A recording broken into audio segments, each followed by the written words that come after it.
That refresh you've been putting off until the right deal came along? It's here! Wayfair's Black Friday and July sale is happening now, so you can finally get the style you've been waiting for less. Get up to 80% off area rugs and up to 60% off outdoor and bedroom furniture. Shop Wayfair's huge selection of styles and find the piece to fit your style, budget, and space. Plus, free shipping. Black Friday in July ends July 27th. Shop today at wayfair.com. Wayfair, every style, every home. He's dribbling the ball with everything on the line. He's driving down the pitch. He's facing price hikes and cuts past him. Carrier Contracts tries to block him. Oh, he leaves him in the dust. He's at the edge of the box. He cuts past the nonstop group chat trash talk. He clears on goal. He shoots. Goal! Unlimited data for $25 a month forever!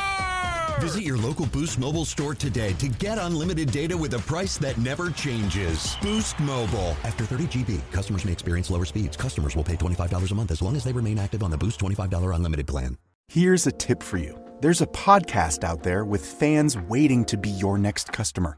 They tune in every week, they trust the host, and that host wants to talk about brands like yours in their own words to their audience. The problem is, you just haven't been introduced yet. We're Acast, where that introduction happens. As the world's largest podcast marketplace, we let you browse shows, see who's listening, and book host-read sponsorships or run your own ads all from one platform. Transparent pricing, real-time data, complete control. Start advertising on podcasts by visiting acast.com/advertise. Last week we watched Frog Dreaming. This week we watched Idiot Box and Two Hands. The connection is Australia, mate.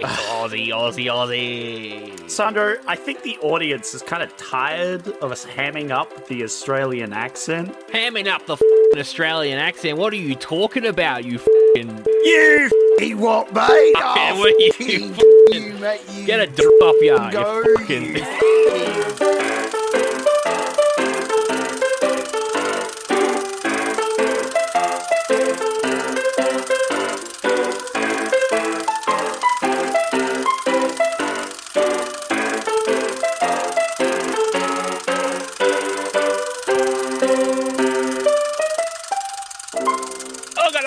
Welcome to the bloody podcast. You fucking welcome to the show. It's Oldie but a Goodie.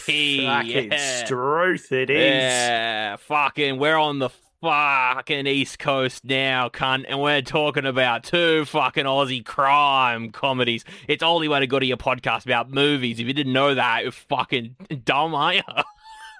I wonder if this episode's going to be tagged as explicit or not.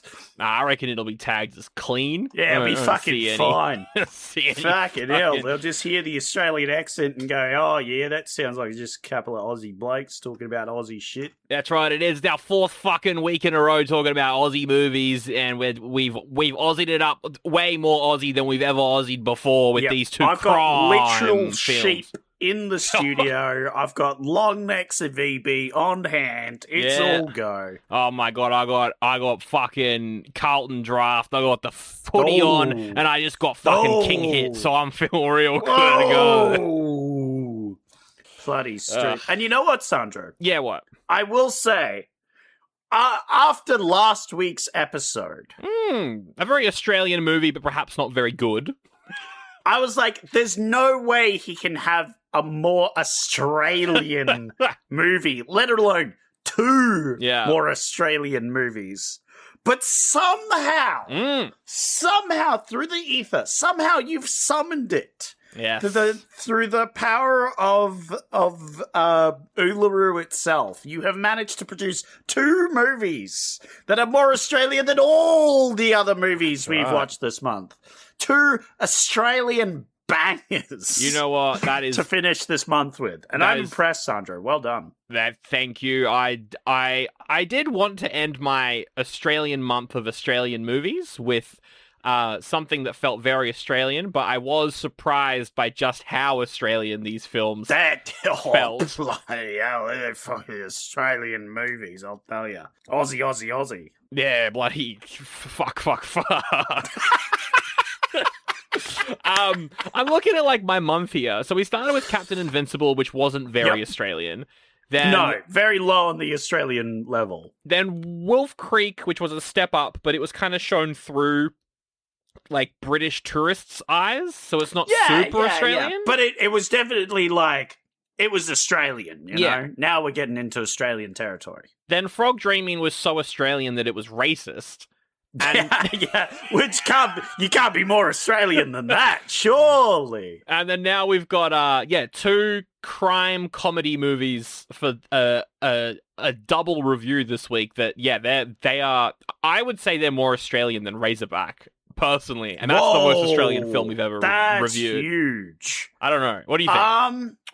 It'd be hard to say because it's been a while since we did Razorback, but Razorback was really Australian.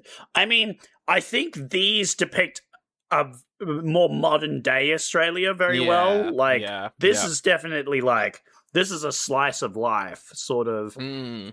I think you might be right. Okay. I think the Razorback has a slightly more Hollywood level Australia. Yeah, Whereas this one feels like I could meet these people in these movies round the corner, right? Yeah. These people could be living there, and I'd be like, yeah, that sounds about right. You know what I mean? No, absolutely. I think this movie captures the absolute fucking hellhole that is Sydney perfectly. Because both of these crime movies are set in Sydney. They're both made in the 90s, and they are both crime films about doing a little heist. So, I've teamed them up. We're going to be doing a bonus battle. If you don't know what that is, it's where we review the movies, but we also throw all of our opinions out the window, and we only talk about facts because we've got categories, science. And each movie is going to be rated out of 5 in each of these categories. We'll come up with the rating together because we have to agree, or else what's the point? Oh, absolutely. And then one of the movies will be crowned victorious, objectively the best one, and our opinions will not be impacting that score at all. So that's kind of what a bonus battle is. So, Zach, I just want you to... I can see right now that you're looking over your shoulder at your opinions. I know they're trying to get in there. Yeah. I was just looking at them. They were like creeping over. Yeah, they're like stalking me, like a fox stalking a chicken. Oh, in my bloody backyard. In my backyard. Yeah. True story. That has happened to me multiple times growing up. We had chickens, but we didn't get much foxes. I think we had a time a fox tried to get in, but we didn't have like an open pen. We had like an enclosed area. Yeah. So it was very hard for them to get in, which was good. Yeah, no, we had an open pen, and when I tell you we went through a lot of chickens, and that was at that point probably just give up. Honestly, but anyway, my parents stuck with it. Good on them.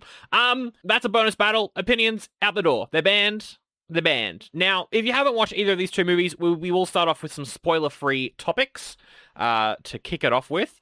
The first one is going to be the premise, kind of the story. We're going to rate it on the story out of 5, but we're going to be talking about the premise. Zach, which of these movies do you want to talk to mainly? Which one out of these 2 do you want to quickly give us a quick premise for? No spoilery premises. I'll take Two Hands. Ooh, okay. Because it was the one I did first. I think you did the other way round, right? Yeah, I watched Idiot Box first. Yeah. Yeah, so I'll go with the one I can remember the least. So am I going to do non-spoilers opinion? Non-spoiler premise rundown, and then your thoughts on that as well, and then I'll give Guy is an Australian dude, and he is dealing with some bigwigs in the Australian scene that involves the occasional crime. Oh my god. And shenanigans ensue where he has to deal with living his life, but also there's a cute girl. Oh, that complicates things. Yes, but also shenanigans happen. Oh my goodness. Crime. He's got to try not to get killed, but also try to do crime. And also his brother from the underworld is coming up to try and help him. What? That's not a spoiler. It's in the first 2 minutes. It is a spoiler though. It is a spoiler because you don't know who he is at first, technically. We'll talk more about like what happens in depth. I think in the characters section we'll talk about it more there. But the story of Two Hands was very simple. I didn't know what to expect going into it because it stars Heath Ledger, so that was a plus. It's one of the main reasons I wanted to watch it. It is about the crime scene on King's Cross, a very fucked area of Sydney that you should never go to. But it also, like, I feel like Australia makes a lot of crime stuff, and they're all not usually great, but this one was surprisingly very good. Yeah, I like this one a lot. I thought this was a very good movie. I have very high opinions, which of course I will be leaving at the door after this section. Oh, yeah. But, like, throughout this movie, I thought it was really good. Obviously, Heath Ledger, good actor, great actor, one of the best. So I think he does a really good performance. I love his, like, he does it multiple times in the film, but, like, he'll, like, say something stupid and then, like, walk it back and go like, oh, yeah, no, it's all good, mate, it's all good. And I was like, that's very funny. Yeah. That was very good. Like, I was like, oh, yeah, that's good. Definitely. It's also one of those movies that, I don't know what the last one we would have reviewed like this was. Honestly, probably over on Patreon. Red Rock West with Nick Cage is out now. That episode's out now. It felt a little bit like that, where you've got a lot of, like, random loose ends that you don't know where they're ever going to tie in, but everything's tied together at the end in a nice bow. A lot of, like, coincidences happen in the movie where you're like, that's cool. Like, it feels like a Coen Brothers crime movie sort of thing, which is really, absolutely, really cool. I really liked the interconnectedness of it. Yeah. And it had that thing where it's like two characters that don't know they're interconnected, like, pass each other by and just kind of look at each other and move on, not knowing that their, like, stories are kind of intertwined, and I love that. Yeah. So, look, overall, I thought it was good. It's a bit of a simple premise, but I don't know, check it out. I reckon. Out of 5 for the premise, I would go pretty high. Yeah. Are we rating it? Are we just oldie or goodie for each of these before we get into the science? Or? We can do that. We can give it an oldie or a goodie. This was the first category as well, so we'll also rate it out of 5. But we could also give it an oldie or a goodie straight up the bat, just so that our opinions are out in the world, and then we can say goodbye to them. You know, so that. Well, that I feel like I don't know if I. Go oldie or a goodie. All right, I'll rate this one a goodie. Okay, I'll rate this one a goodie. I think it's a good film, and I think it rates really high for me. I would go into 4 into the 4.5s personally. I'd go 4.5. Because it's so simple, but it all ties in really well. Yeah. It was much better than I was expecting. Absolutely. Well, let me be clear. I was not expecting. This is the same as that other movie we watched a little while ago. That was surprisingly good. I can't remember what it was called. Surprisingly good. No, but it had this interconnected plot. Is that the Red Rock West one then with Nick Cage? Yes, Red Rock West on the Patreon series where we're doing the Cage-orama. That had a very well interconnected plot, which was very similar to this sort of thing. And I love that. It's some good writing, and I can appreciate that. No, I agree, 4.5. I'll also give it a goodie. I think we usually only rate them oldie or a goodie at the end of the bonus battle, but that's usually where we accidentally have a bad movie and a good movie, and spoilers. Yeah. I think we're safe to rate them. Right out the gate. Yeah. I reckon 4.5 definitely.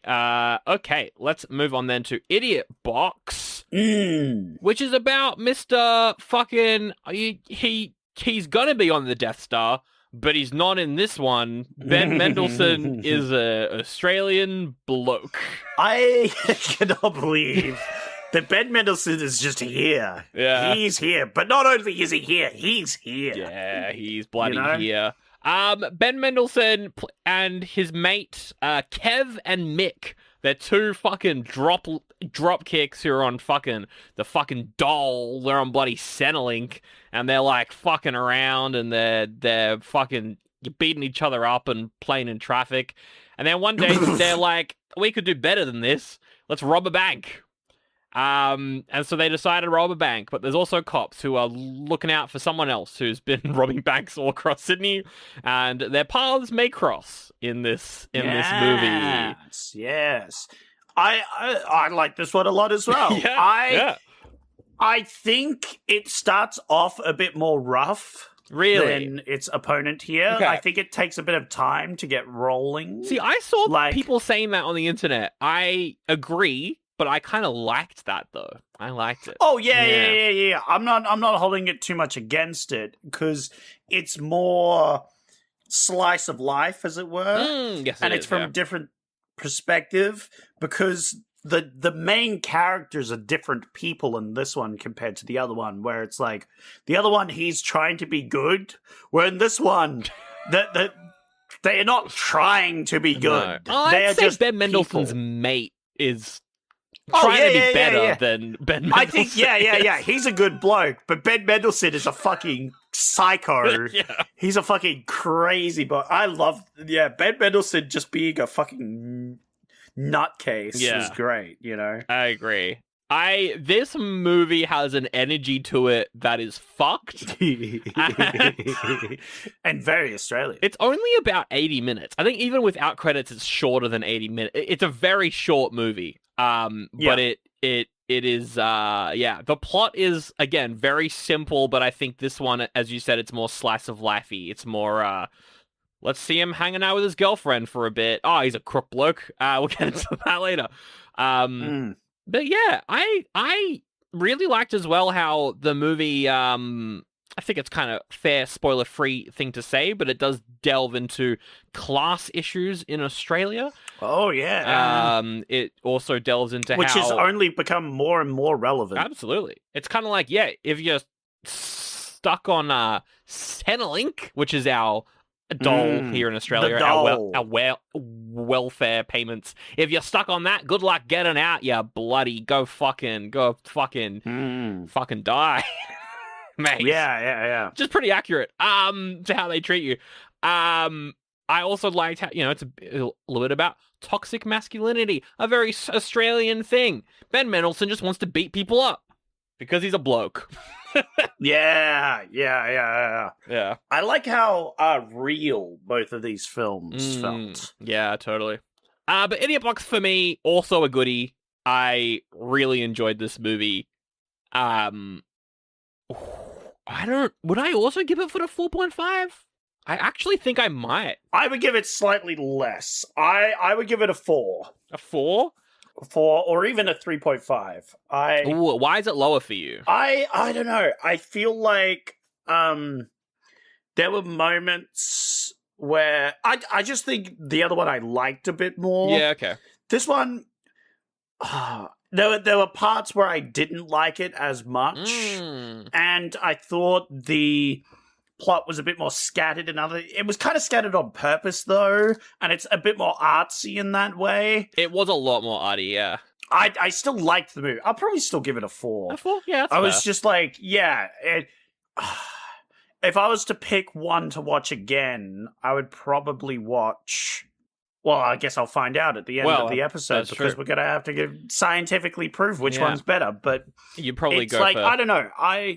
The premise, but we're rating the premise and story here, right? Yeah, I feel like you're right. I think that there are characters who it's kind of the same as Two Hands. You're introduced to people and you're like, how is this ever going to cross over with the main story? But in Idiot Box, it's a lot more scattered. You have to do a lot more work than yourself to put it together than Two Hands does, which I get what you're saying. Premise and story, though. Maybe you're right. Maybe it is a 4.5. I'm coming back around, actually. All right. Because it is the premise/story. Yeah. And I think the premise of the story is just as good. Okay. And it doesn't have a weird undead dude showing up for no reason. So you know what? 4.5. All right. Give it to it. 4.5 as well. And it's a goodie from you? Yeah, goodie from me. Cool. I think if I was to rate them... you would find out at the end of the episode. You will find find out at the end of the episode. Okay, those are the spoiler-free premises. We'll go one more spoiler-free segment. It's time for the bloody taglines. Mate, tagline time. Whoa, now, taglines. This is easier because there's 2 taglines each. Oh, nice. So easy. We can pretty much directly go head to head. We're doing two hands first, so I'll quickly read those ones out. A thumb up or a thumb down as well, just to scientifically be able to track your thoughts on them. Yeah. Absolutely. Let's go. It seemed simple. Just deliver the cash. Oh. For two hands there. Oh, I thought you were going to leave it ambiguous and I had to figure it out.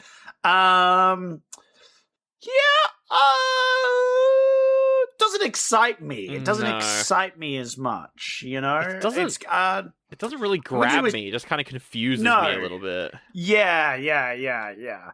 I mean, it seemed simple, you know? It does entice me a little bit. I'll give it a shaky side thumb. A shaky side thumb? Okay, that's fair. The second tagline is, it was only one mistake, but it was a big one. Yeah.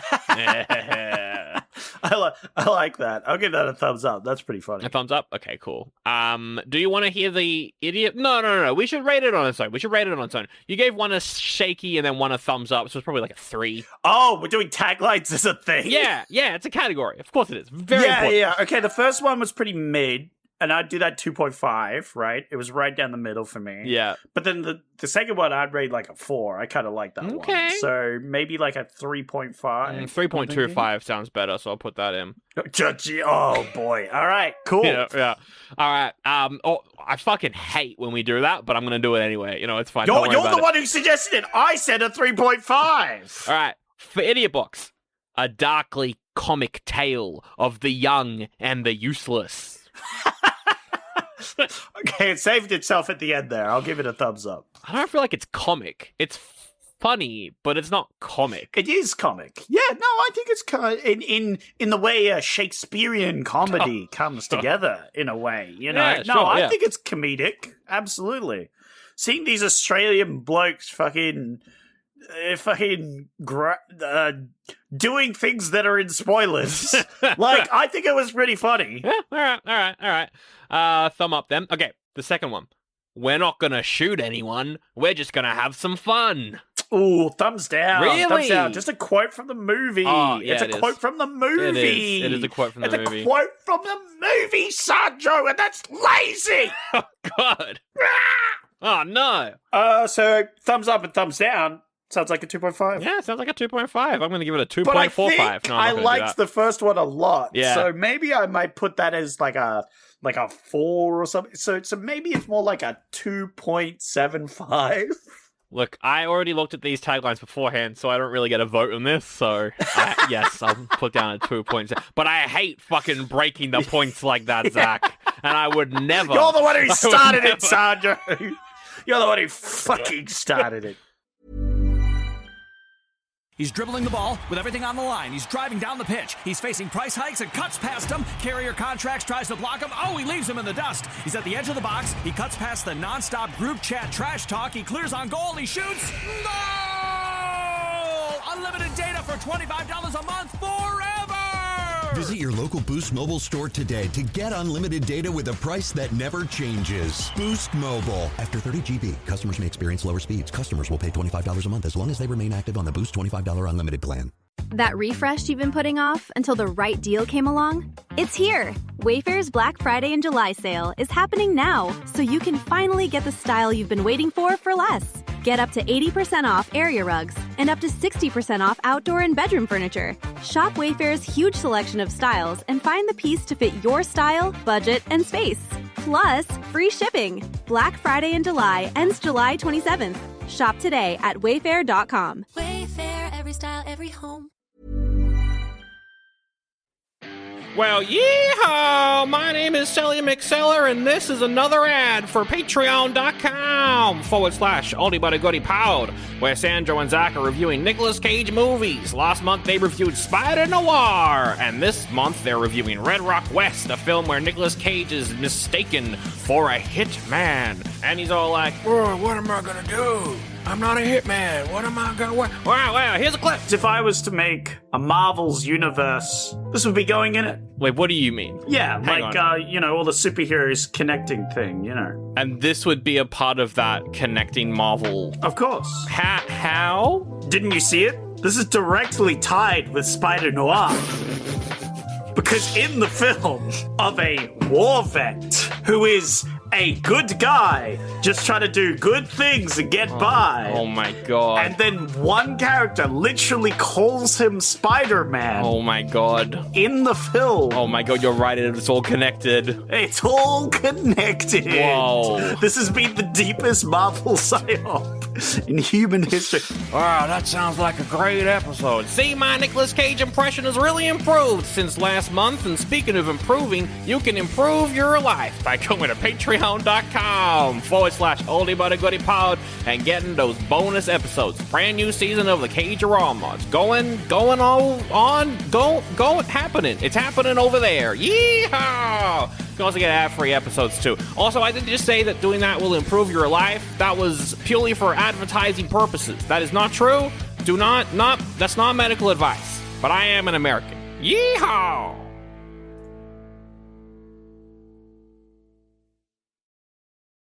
Let's jump into some spoilers for these categories. Spoilers. And Sandro. Okay. I see him over there behind your shoulder. Look out. It's your opinions. My opinions? Get him out I've of got there. a fucking gun.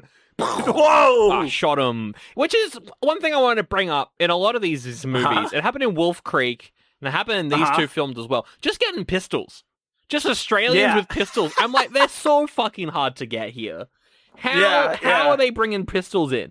We have rifles, we have shotguns, but, you know, civilians don't own guns in Australia. Not many people have guns in Australia. Although, once again, we're in the spoiler section now, so from here on out, everything is spoilers. Spoilers.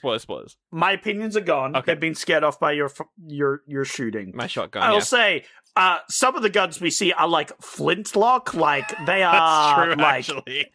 So like that made sense that their pistols were that shit. I feel like that was realistic, but I will give it to you. There are a lot of guns and a lot of people have them. Yeah. But also, I will raise you the fact that most of the guns we see on screen are shit. You know what? That's very true. They are pretty bad. So it makes sense. Yep. Nah, look, you got me there. Yeah, fair. Okay. Yeah. All right, we are going to talk about spoilers. We'll start with Two Hands. We're going to go through characters and performances, but we'll also probably talk about what happens to those characters as well. So there's going to be a long category as we really work our way through. We won't talk about the heist, though. That's a separate category. We're just talking about the character journeys for this one. All right. So, Two Hands. Two Hands. You go ahead.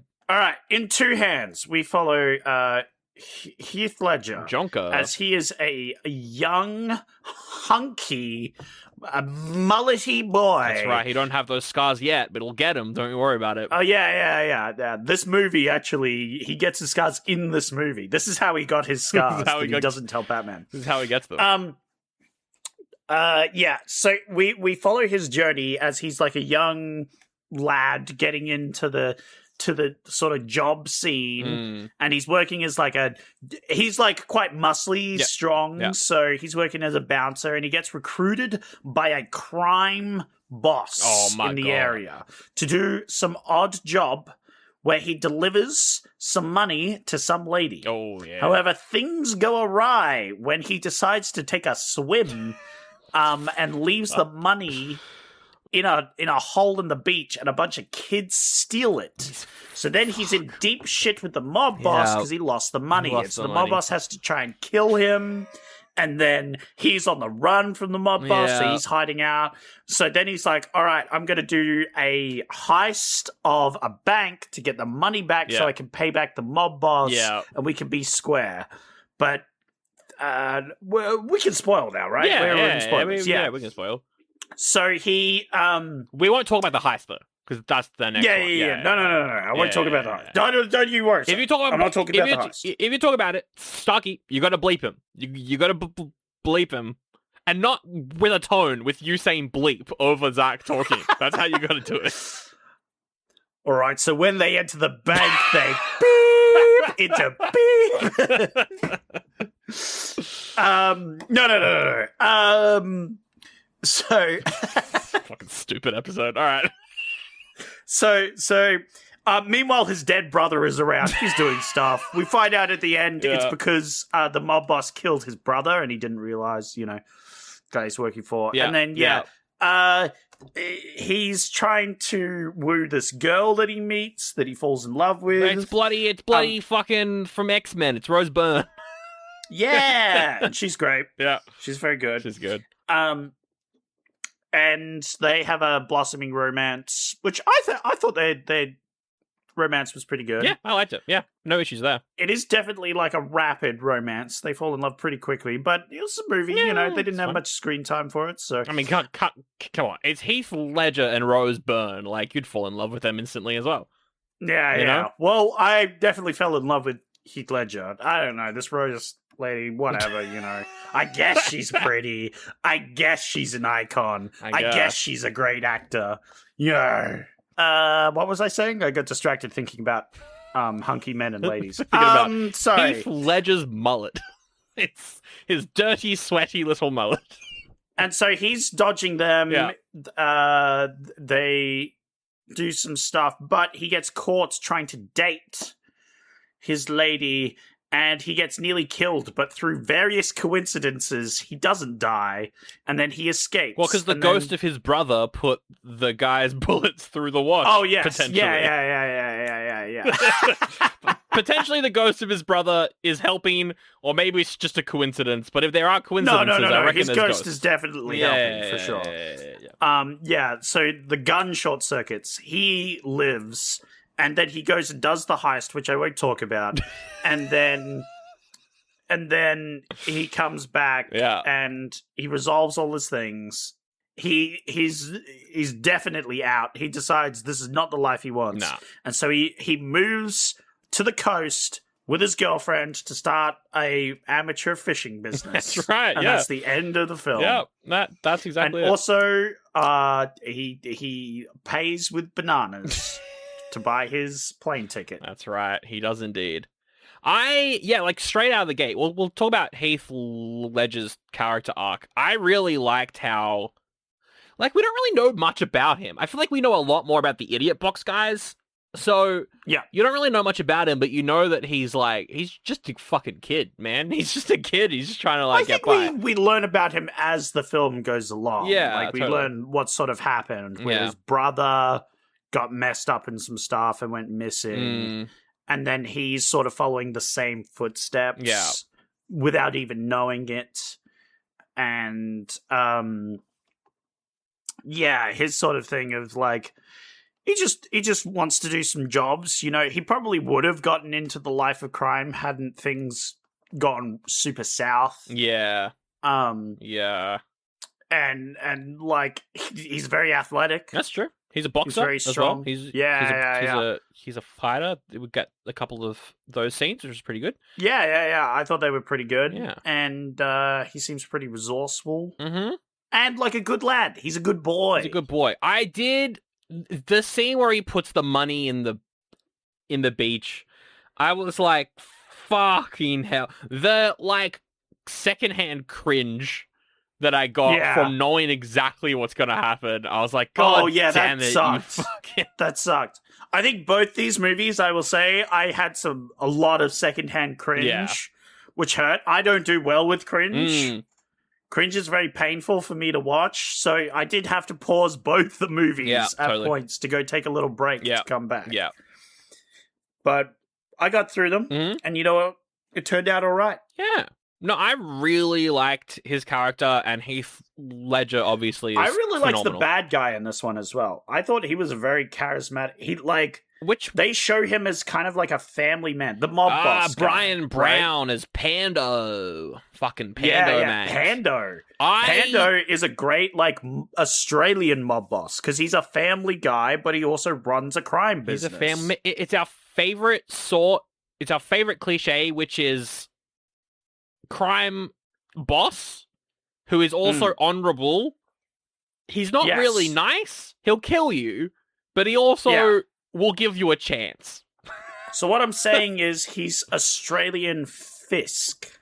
He's Australian Fisk? It's not all about the money, Spider-Man. Kingpin. Oh, Kingpin. He's Australian Kingpin. He is a bit of an Australian Kingpin, absolutely, yeah. Yeah. And I love Kingpin. So I was very down with this guy. I like this guy. I would say he's a bit nicer than Kingpin. Yeah. But he still will kill you. Yeah. He's still like, well, sorry, mate. I do have to kill you. I do. Sorry about that. I do have to do it. No, he's great. I love the scenes, where he's like hanging out with his kids making origami. He just fucking he sweat like that. The performance by Bryan Brown is so good because you can tell when he's like, man, like I love my kids, and he's not lying. But then he's also like, that fucking cunt, I'm gonna kill him. He's also not lying then as well. It's a really good performance. I think that's the Australian evilness is like they won't lie to you. That would be rude. Yeah. They are going to kill you and gut you though, which is terrifying. It's the same as the Australian psycho killer, the Outback guy, you know. Although I guess he kind of does lie to them. In Wolf's Creek. Oh, the Wolf's Creek guy. Yeah, totally. Yeah, no, for where sure. he's like very friendly sort of thing. Yeah, but absolutely. Very sinister underneath. I liked as well his second guy in charge is Echo, who's played by David Field, who is just kind of like I guess he's like an Australian character actor. He's in a lot of stuff, but he's not anyone really in a lot of stuff. Oh, okay. He was in the latest Mad Max movie. He played one of the main bad guys in Chris Hemsworth's like army in that one. He was great in that. I think he's in Mortal Kombat as well. I just rewatched it, and there's a scene where the original character they came up with for the first Mortal Kombat, he's doing a fight, and then this guy comes up and is like, "You're a bloody good fighter, mate. This movie isn't filmed in Sydney, not at all. We're in America." And he's in that as well. I really liked his performance, especially when, and you didn't touch on this, the kids who steal Heath Ledger's money go around Sydney spending all the money, and then one of them gets hit by a car. Yeah! In one of the most fucking brutal scenes I honestly think I've ever watched in a movie, where this kid just goes flying, and then it's fucked. Akko's like, fucking, we'll put him on the sidewalk and drive off, come on. And then the other kids there like, oh my fucking god. That kid then kills him. Valid. At the end of the movie, that kid then kills all of them. But, yeah. Well, I wondered what was going to happen, because it showed the kids at the start. And this goes back to the premise and story. Yeah. And we could kind of talk about it more, but the interconnected of this, because we see the kids at the start, we see the kids steal the money, the kids are having fun with the money, and then, one of them gets hit by a car and things go south. Yeah. And at the end, like, Heath Ledger's crossing paths with this kid who's, like, going in to kill all these people, you know? Yeah. Yeah. And I think that's really cool. I did want to mention that both these films are quite gruesome. You know? There's a bit of blood. Absolutely. You know? These are definitely adult Australian movies because they're set in Sydney. So, there's that part of it as well. But also... Oh, yeah, a lot of crime in Sydney as well. So that made sense. Sydney's fucked. Yeah. I once was offered through a job the opportunity to live in Sydney. I said no because of how fucked Sydney is. Yep. Fucking hate. I like going there to visit, but I pity anyone who lives in Sydney, personally. Absolutely. Yeah. Anyway, is there any other characters to talk about in Two Hands? Oh, I liked Wally, who's the other guy in the gang. He's kind of got like the... Is he the other bouncer dude? No, he's like the lanky guy who comments on their chess games and stuff that all the bad guys play. I love that character. Yeah. He was so good. I think the whole gang of the crime syndicate was quite good because they had the young nervous dude. Yeah. Who's like, oh man, oh geez, and it's like they hit the kid and he's like, oh, we can't leave the kid. And they're like, fucking, come on, let's go, you know? Yeah. Yeah. He's good. And then, they find... I like the Ren character that ends up stealing one of the guy's cars and then trying to sell it. That was a good part, yeah. So right after Heath Ledger loses the money, he goes to a character called Dee, who, sets up bank heists and stuff. And she's like, just the car, because the car belongs to Akko. Park the car in the side street, it won't get stolen. It immediately gets stolen. The guy tries to sell it to like a chop shop who know who the car belongs to, call in the guy, and then he comes along and just fucking kills this thief. Yeah. I love that as well. Funny. Yeah, like everything's interconnected, even if it doesn't last for very long. It's like a storyline that's like, I don't know, 2 minutes long. Yeah. But yeah. That was a 2-minute story arc for this very unlucky thief. Yeah. That was good. So, I mean, character-wise, it's also high. You know. Oh, yeah. I think the characters are really good in this one. Everyone feels very real. Yeah. I like Heath Ledger being like, I'm going to go see my mum. Definitely not go date some random girl. And the mum there is like, oh, go see your mum, love. Come on. Yeah. Say hi to your mum for me, sort of thing. That was good. Oh, and Rose Byrne as well. Great performance. Oh, yeah, she's really good. The character felt just very real. I don't know. I didn't really have any... Yeah. Like, she's not in the movie much, but the scenes where she is in, she's I think the character's like from the country, so she's just like, fucking, she's what's up with nervous. Sydney? Yeah, she's taking pictures, you know. I like that as well. So, no, I reckon really high. How high do you think you'd go for this one? I really liked the scene where she's like taking photographs, and this random guy's like, why are you taking my photograph? Why are you taking my photograph? Yeah. And she's like, well, you were just such a handsome bloke. And he's like, oh, well, I guess that's all right then. I was like, that's very funny. That is good. There's also one other character, which is Heath Ledger is like the bouncer at a strip club. The other bouncer is trying to sell out Heath Ledger. I was going to mention him. To the boss. There's that one scene where he needs money for a payphone, so he takes money from a fucking saxophone busker. Smashes his saxophone, so the saxophone guy just fucking hits him on the back of the head with his saxophone. Very funny. Such a good scene. That character, my favorite. The busker, my really? favorite character. The slimy rat guy? No. The busker.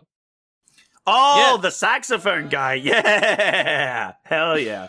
He's great. All right. What are you thinking of rating this one, Sandro? I think it's a 4.5, maybe 4.75, honestly. Whoa, that's very high. I feel like the characters are like pretty fleshed out for... Yeah, I'll give you 4.5. 4.5. All right, yeah.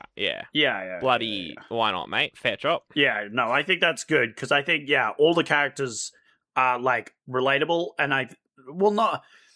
not all of them are relatable, but, like, understandable, and you sort of get their vibe, and they react like human beings when things go wrong, you know? It's cool. I like it. Let's go idiot box. So Ben Mendelsohn's character is fucked. He's incredibly violent. He looks at women's skirts and shit. This fucking guy's a piece of shit. Piece of fucking shit. I like how he lives with his mum, and his mum's like, fuck you. But his mum's also fucked as well. So it's like, it makes sense that he's fucked because his mum's fucked, but also like he's super fucked. Yeah. It's this whole thing. So yeah, his good mate is... He's got, like, issues that nowadays, like, they would medicate or, like, they would do something to help this guy. Yeah, absolutely. Where definitely back then, it's just like, nah, no one gives a crap about him, you know? And Ben Mendelsohn's fucking great. He's so good in there. I've never really seen any of his early stuff. I'm familiar with him playing Americans, knowing that he's Australian, but I actually haven't gone back to watch much of his Australian stuff. So it was really cool to see him. I'm very familiar him playing Imperial Dogs. In Rogue One. Yeah, Rogue One. Yeah. As Director Krennic, who is one of my favorite characters. So he shows up in Andor as well. I'm fairly certain he shows up in Andor. Yeah. I still haven't watched Andor. That's fair enough. I liked him as one of the main bad guys in the Marvel show Secret Invasion, which definitely wasn't fucking dog shit. It's the fucking worst Marvel thing ever. He was good in it, though. He was good in that. He was good. No, I love him. He's a great actor. He's so good. So yeah, I think he did a really good job of being just this... You know, he likes being mad, and so he's mad all the time, and he's causing problems, and he'll start fights with people. He's just kind of an idiot. He is. In that way. He's just an idiot. And I've seen and met and know some of those people. Oh, yeah. You know what I mean? Yeah, definitely. Especially in the circles that we were in back in the fucking town we grew up in, that fucking place. So many of these guys are walking around. And so his mate, Mick, is like, so Ben Mendelsohn's like, I could fucking rob a bank easy. And so Mick's like, all right, I'll plan it out. So his mate is like the more sensible one, but all throughout the movie, he's like he's a poet. And he's actually not bad. Sometimes his poems don't rhyme, but it's like, if a poetry doesn't need to rhyme. Exactly. If a poem is said to be a poem, then isn't a poem a poem? Is a great moment in the movie where he's like, well, if I say that a poem's a poem, then it's a poem because I'm the poet. Yeah, and I agree. And I'm like, damn. And I also agree with the follow-up, which is like, but what if it's, doesn't make any sense? What if it's not good? And then it's like, well, it's a bad poem. Yeah, bad poem. And I agree with that full statement. Yeah. I think anything you say is a poem is a poem. Yeah. It just sometimes it will be a shit poem. Yeah, yeah. I like that actor as well. His name is Jeremy Sims. It doesn't look like he's in much at all. He directed Last Cab to Darwin, which is a pretty popular Australian film. He's in a couple TV shows, but he didn't do a whole lot. It looks like he's more of a theater director recently, so it's kind of cool. But no, he's great. I liked as well all throughout the movie. He's also like, he's starting to date a woman that he sees at the fucking bottle-o, Lani. Yo! Lani. Shout out to all my bottle-o workers out there. Getting fucking harassed by Ben Mendelsohn. I feel bad for all of you. I can relate to that. I get harassed by Ben Mendelsohn all the time at my local grog shop. He comes up like, you got the fucking beers for me, mate? Mate, give me the fucking beers, mate. I like how Ben Mendelsohn's always like, I need VB. Only VB. If you don't know what that is, go listen to last week's episode. Victorian Bitter. It's a beer. And not only did it appear in this movie, but it also appeared in Two Hands. Yep. I distinctly remember, I think it's Heath Ledger has in his apartment, he has like a model plane that's been made out of VB cans. So good. And I was like, oh, that's a classic. It's so good. I could have made that my connection if I knew VB was in both these movies. Because it was also in Frog Dreaming. I could have done it in all three. Just did not. Yeah, that's crazy. Think about it. But I liked his like girlfriend character Lani. She's played by Robin Luau, who's a Samoan singer. She was in a group called Girlfriend in the 90s, a pop group. She's really cool as well. She hasn't been in much, but she's done a lot of like, The Home and Away and The Neighbors and all that sort of stuff. So she did feel like a Home and Away sort of like, Yeah. She's just living her life and she's like, oh, this boy's cute. Yeah. I'm going to get with him. And then that ends up connecting her brother to them, who agrees to help with the heist. The heist, yeah. Which we're not talking about yet. But we also have the cops. We've got two cops. One cop is the bloke, and he's like, gotta stop arresting these kids because they go in jail, they come out, and then they actually do worse crimes. And then his partner's like, nah, fuck them, put them all in jail. We're fucking cops, dude. Yeah, it's our job.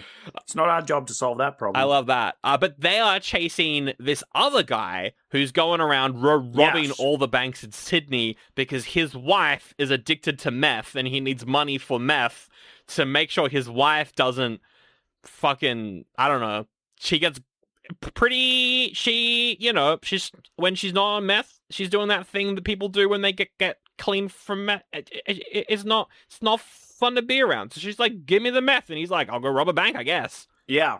She sells her TV at some point. Yeah. Because she needs meth money. Because she needs meth money. That guy's also pretty fucked as well. That scene where he's like, tries to have sex with his wife even though she's coming off of meth. I'm like, fuck you, dude. What are you doing? Oh, yeah. He is a bad person. They're both bad people. And it's funny because it keeps cutting to them. Yeah. And I'm like, I think I know why you're important. I think I know why the movie keeps cutting to you. Yeah. But for the longest time, they're barely involved in the story, apart from the time she sells the TV to the like main guy. Yeah. And why does he insist on buying this TV? Why is it so important? It's a present for his mom. Yeah. I know it's a present for his mum, but she doesn't even fucking want it. So why did he do it? Because it's the Australian bloke thing of like, I gotta buy my mum a TV. I don't know, man. I don't know. It's just a part of the movie. I don't think I can talk about the rest of the plot. I'm going to be the first one to say it. I think Ben Mendelsohn, his character in this film, kind of an idiot. I know, a bit of a bold statement. Yeah, no, he is. I liked as well, like, the subtle moments with him as well. There's a scene where, okay, I'm going to get a bit crude. There's a scene where Mick is going down on his partner when she's on her period, and Mick's like, fuck it off, that's fucking rank, mate. I'm Ben Mendelsohn, that's disgusting. Not only do you do that, which is gross, but it's also gross that she was on the fucking, oh my god, I'm gonna throw up. And I was like, that is the most Australian bloke fucking reaction that I've ever seen in a movie. And he is a big piece of shit. He is. That, you know. He is. Yeah. And especially because he does shoot a dog at some point. Yeah, he's got like anger issues. Yeah. And he's kind of self-aware about it as well. He states at some point he likes being angry with his anger issues, but they are causing problems constantly. Yeah.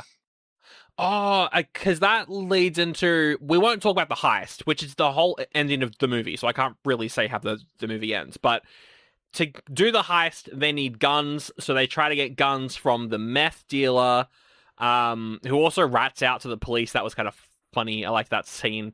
The meth dealer sends his second-in-hand guy to give the guns to Ben Mendelsohn, but then Ben Mendelsohn beats the shit out of him and steals the guns. And then he kills a dog with the guns. Yeah. So, yeah. Fucking hell. That's about it, I think, because the rest is the heist. No. So... Yeah, so characters. What are you thinking? I'm thinking this is pretty high again. Maybe not as high as the other one. It's hard to say. It feels more real. It does, but I don't know. The other one's also pretty real. Like, there's some pretty real characters. Although, to be fair, no, I'll give you that. This feels more real. I think I'd be more likely to find these blokes at the local pub than I would Heath Ledger, right? Yeah, I think I would as well. I think maybe are we rating on realism? No. Or are we rating on how much we liked them in the movie? We're rating on how much we like the characters, and these characters are pretty rank. And I guess the acting maybe isn't as good as Two Hands, but also you don't really have that many name actors in the movie. Aside from Ben Mendelsohn, everyone else hasn't done a whole lot. Oh, aside from the bank teller, fucking from Lord of the Rings, David Wenham's in this. Yeah. For like 2 scenes. Which is crazy. So random. So yeah, I don't know. I still liked it. I think I'm giving it a 4. A 4? I think I'll give it a 4. I would go a 4.5, honestly. I think it's the same level for me. So I'll go 4.25 then on that one. 4.25. I was just about to say it. Yeah. I can't believe you forced my hand. Fuck you. I hate doing half points. Bloody Sandro, for the rest of this episode, I'm going to suggest 0.5, 0.25. All right, heist. Zach, the heist in Two Hands. The heist. All right. So, I'll do a summary of both of them, but starting with the first one, right? Yeah. Is Heath Ledger, he's lost some money, he needs to get it back. Yeah, he needs to get it back. So, he gets in contact with this bank heist guy who's all done it before, and they set out the plan. They get in, they get the money, they get out. Yep. It's a good plan. Yep. You know, they have some guns. The main heist guy, he's pretty good. He's, very casual about the whole thing. You know, it's like, oh, you point some gun around, might have to shoot some cops, that sort of thing. And he's like, oh, I don't know if I've got to shoot some cops. And he's like, oh, come on, mate. Yep. I liked as well when they're planning the heist, it's like, and don't worry about the guards. They're always fat. The guards are fat. Yeah. Just knock them out. Yeah. They do talk about finding, like, particularly fat guards to bully. Oh, yeah, and it's, like, all about running up to him when he's not looking and then pointing the gun at him. Pointing the gun. That's one thing we didn't mention. Both these movies are both crime comedies. They are both very funny. They are both very funny. Yeah. Very, very funny. Yeah. And so, as this heist goes through, they get there, they accost the fat guard. Yep. which I will say is very Australian fat and not American fat. True. He has the fucking like the chopper like haircut as well with like the fucking like half beard. It's very funny. Yeah. But like nowadays, I think no one would even call him fat. You know, he was just a dude. He's just a boy. He's just a big boy. So yeah, they accost him. They get in. Yep. They start, shooting and things. No one's getting hurt. There's one particularly bold bystander who's like, I think, is he a contract assassin or something? No, I gun seller. I think he's a gun seller. Because I think he sold the kid who ends up killing everyone. He sells her the guns. I remember he's involved with the crime family somehow because Heath Ledger beats him up and steals his money, which just so happens to be the note with the, gun splatter on it. Yeah. So, yeah, I think he's a gun supplier. And he doesn't take Heath Ledger very seriously because he could tell that he doesn't know this is, his first heist, right? Yeah. But then Heath Ledger beats the crap out of him because he's a strong boy. Then the main guy grabs the money and he jumps over the desk, but he fails the jump and slams his head and knocks himself out. The fucking very music funny sting when he jumped over as well was like da da da, and then he just fucking bam, knocked out. The movie just stops for a minute. It's so funny. It goes really silent. Yeah, it's like, what do we do? And then he's trying to get the getaway driver's attention. It's like, come and help, and the getaway driver's like, what? And then, they help him into the car, but it takes too long. And then the cops get there. They start getting shot at. And then I think, is it the getaway car driver? He dies? Yeah, he gets shot. He is running around to the driver's side. And then it kind of looks like he falls over as well. But no, he gets shot. Yeah. He's dead. Well, I think that's, pretty realistic. Yeah. They kill a cop. Yeah. And then, do they steal a car? Yeah, so the cops shoot out the tires of their car, so they got to go get another one. They run up to this guy who's on the phone. They steal his car. At the start of the movie, it was set up that the local radio station, which I think is a real radio station in Sydney, which is kind of funny. I recognized that because I'm in the industry, or I was. I recognized the frequency and the name of it, so that was kind of funny. They're doing a giveaway for $10,000, which is how much Heath Ledger owes the gangsters. So he's like, oh my god, that's great. So they steal a car, they're listening to the radio, and on the radio they're announcing the winner, and that their car wins. So their car wins $10,000, but Heath Ledger... They're doing a getaway. They're doing a getaway, and the people who are trying to give him the money are driving around, they're pulling up next to him. They're like, oh my god, we're live on the radio. It's your car. You got to pull over. And then he just fucking slams them. So they ram into a tree. Which is crazy. It's so funny because he could be like, well, I'll lend $10,000, but they're also on the run from cops, so they can't. Yep. It's very ironic. And it was a very good bit. It is. He rams them off the road, which is, very funny. Definitely. And then, that's the heist. Yeah. That's the heist. I loved it. I thought it was the perfect, they spend a lot of time planning it out as well, but the way they're planning it out is so casual.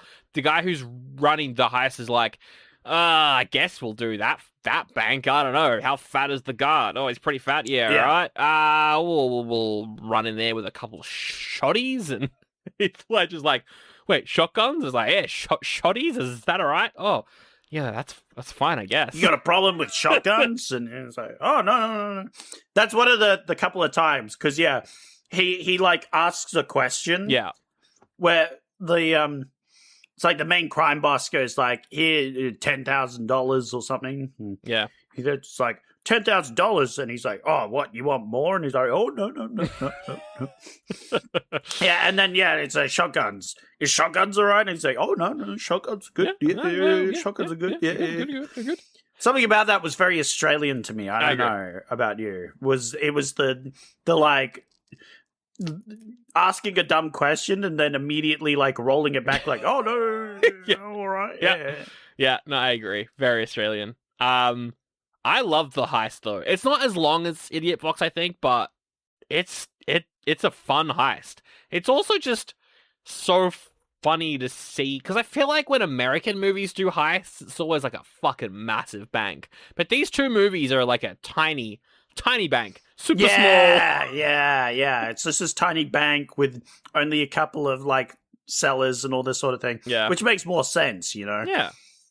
It's nothing big and flashy. Do we subtract points because the heist is mainly a joke? Because the guy falls on his head and knocks himself out? No, because both these heists go wrong. They are heists wrong. Oh, they are both, right? They do both go wrong. Actually, yeah, really good point. No, so they are. That's the bit that I was impressed that both these movies have like heists and both of them go wrong and someone dies because of it. Yeah, okay. No, 100%. You're right. So I think they're on an equal level in that aspect, you know? I think I'm going towards a 4. 4. A 4. And why wouldn't you go higher? It's just a vibe. The vibe I'm getting is I wouldn't go higher because I think I would have liked a little bit more of a car chase. Because we see them driving away and they slam the radio people, but then we cut to them having gotten away. Perhaps they can get away a bit in their original vehicle, but then the cops chase after them. We have a bit of car chase. The cops shoot their tires, and then they switch the vehicle. Yeah, definitely. And then in that vehicle, the same thing happens. Would that have worked for you? Yeah, I think that would have worked. I don't know. I think I just wanted a little bit more, but I also don't really mind at all. But I'm feeling a 4. Yeah. What do you think? I also think a 4. I just wanted to pick your brain a little bit. I'm also thinking a 4. And the reason I was thinking of it was I also think the confrontation with the bystander could have gone a little... Yeah. There was something more there. Yeah. I think was missing. Although I thought it was pretty good, especially the scene where the guy knocks himself out and everybody's like looking around like, that was good. Should we do something? I loved how like the cinematography style changes for the part in the bank as well. It suddenly shifts to like not even shaky hand. It just feels more Hollywood for like 2 minutes. Yeah. Until he knocks himself out. And then it's right back to like the comedy sort of stuff. So yeah, no, good. I think a 4 is good. All right, let's go over to Idiot Box. So in Idiot Box, we got Ben Mendelsohn. We got fucking Mick. And then we got the brother of the girl Mick is dating. The three of them are going to go rob a bank. The whole time they're like, actually, we don't want to do this. I think Ben Mendelsohn sees on the TV some guy being like, everything's going to go wrong today. It's the horoscope. Yeah. He gets his horoscope and the horoscope comes bad and he's like, oh, fuck. Shouldn't do it. The horoscope guys, that's a super funny scene because it's like a minute scene where the guy's like, do not do anything. Everything will go wrong. Everything's going to go bad. Yeah. Which is really funny because... and I like this about the movie. Yeah. This is probably one of my favorite bits, is because everything's been leading up to this heist, and you know it's gonna go bad. Like, oh yeah, the whole movie is like flashing you warning signs of how badly this is going to go, and it's been building up the tension. And then the TV is like, bro, it's fucked. Don't do it. And the guy's like, oh man. Yeah. That was so funny. I love that. Probably one of the best scenes of the film. No, I agree. I liked the scene where they're like none of them want to actually do it, but they all feel like the other person wants them to do it as well. So they're all like accidentally talking each other into doing it. Yeah. I loved as well, so to do the heist, they steal a car, and then when they pull up to the bank in the car, the security guard of the bank is like, hey, that's my fucking car. You stole my fucking car. Get out. That's my car. I'm going to take my car. So now that I don't have a getaway car. And they just let him. They just like, oh, here's your car. Sorry. And they're like, I was like, what? And then they're sitting around with their dicks in their hands. I was like, this is already like, call the heist off at that point. Yeah. You cannot do the heist after that. No way. But they somehow are like still like, yeah, we'll do the heist. And it's like, what are you doing? And so they all go in, but at this point they're so nerve-wrackingly nervous. They're all like sweating profusely. They're all like super shady looking. Yeah. The cops are on the outside watching them go in like these fucking idiots. Well, because they weren't expecting them to actually do it. So the fact that they're going to do it, they're like, oh, no. Well, they know for a fact that they're not the clown guys, right? Yes. Which is the ones they're after because they're not wearing the clown masks. Yes. They can see their face. They're like, these fucking dipshits are going to get the full SWAT teams on them because they just so happen to rob the bank that we're scouting out. Yes. What a bunch of dumbasses. So dumb. And so the guy who was originally like, oh, you know, the prison system's fucked, we're putting these kids in and thing, he's like, oh, these fucking kids are going to get fucked over, you know. Yeah. And then, they get in, but before they can do the heist, I mean, first off, the guy's sister walks in, and she's like, she goes up to the brother and he's like, what the fuck are you doing? Don't fucking do this, you fucking idiot. You know, she's trying to stop him heist. And while they're doing that, the actual clown guys fucking pop out of the woodworks and start robbing the joint. I love this as well because we get a solid 2 minutes of them like not knowing how to start the heist. They're like their hands twitching like towards like where their guns are and everything. They're like, do we go? Are we not going? What are we doing? Yeah, but yes, the actual like professional heist guys come in and then they kind of save the day. Yeah. Which ones kind of saved the day? The clown guys? Oh, no, the main the other guys. The main, because... Well, I'm just saying, because in a way, the clown guys kind of saved the day, right? by not getting the other two arrested.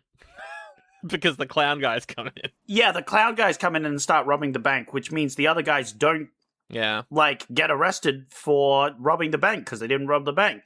Instead, as you said, the guy dating the sister, right? Yeah, he sees the sister's, like, got a gun pointed at her, so he leaps onto the clown guy, beats the crap out of him, and, like, takes his gun off him, takes the mask off. Yeah, because she runs in as well, because Ben Mendelsohn has a girlfriend who he treats fucking horribly, and that girlfriend tells Mick's girlfriend that they're at the bank, because she knows they're doing a heist, so then Mick's girlfriend shows up, and then the clown guy... She's trying to talk her brother out of it. Yeah. And that's when... And then, the clown guy starts threatening them. And then... And then Mick shoots the clown guy because he's harassing his girlfriend. So... No, he jumps on her. Oh, he jumps on her. Yeah.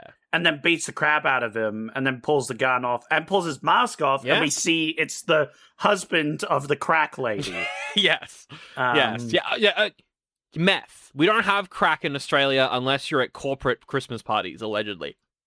Sorry, the ice lady his husband is there, and it's like, finally he's part of the story. Yeah, you know. Yeah, so that was good. And then everyone leaves the bank with Ben Mendelsohn coming out last, and the cop guy's like, "Guys, just get out of here!" Like, he knows what they were gonna do, but he's like, "We got the actual guys, so just fucking leave." Then Ben Mendelsohn walks out of the bank. Oh, he's got his gun in his hand because of course he does, and he's like, because like earlier in the movie he like says something that is the most Australian fucking drop kick man thing to say, which is like, I want to be like fucking Ned Kelly because he he stood up to the cops, and it's like, but also he got shot and hung by the cops because he killed a couple cops. Like, I don't think you want to be like Ned Kelly.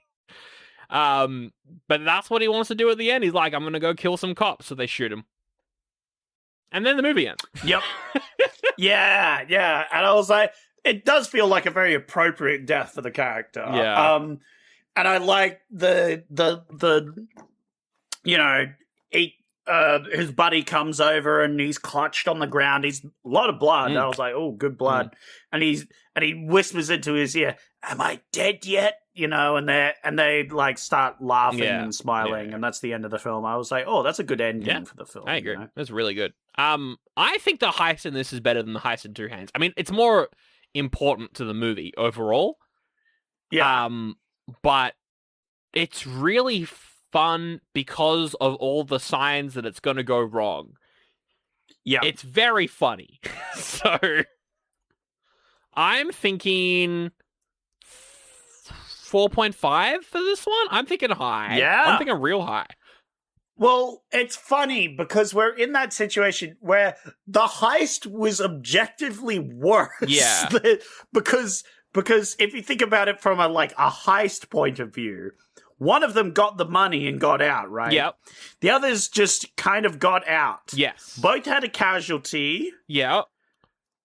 But only one of them got the money. So are we rating the heist on profitability as well? I was just going question. Like the enjoyability of watching it, but that's also a very fair point. No, I if you go watchability, I am also with you on your score. Yeah. I think I agree with your score because I think because the whole film builds to it and it's sort of this plot twisty net of things. There's a lot that goes on in this heist, even though it's really quick. Yeah. It's more complicated and more integral, and I think it is overall a better heist than the other movie. Yeah, totally. But yeah, yeah. So what did you rate it? 4.5? 4.5 for me, yeah. Yeah, I'll go 4.5. 4.5? Yeah. All right, 4.5 out of 5, so. For sure. Pretty good. Okay. For profitability's sake, it gets a 0. I mean, they didn't get anything. Oh, no, Ben Mendelsohn died, so they kind of got negative money. Yeah. All right, let's go into the next category. One I knew we needed to put on this bonus battle as soon as I watched the first movie, which was Idiot Box. I was like, we have to put the font of the movies as a category. And then I watched Two Hands. Funny, because I watched Two Hands, and I was first, right? Yeah. And I was like, we're gonna have to talk about the font, because Jesus Christ, what the fuck is going on in this fucking font of Two Hands? No, let's get right into Two Hands with this one. What the fuck? I cannot read what's on screen. I cannot remember the last time I had font on screen that I actively couldn't read for a movie. This is...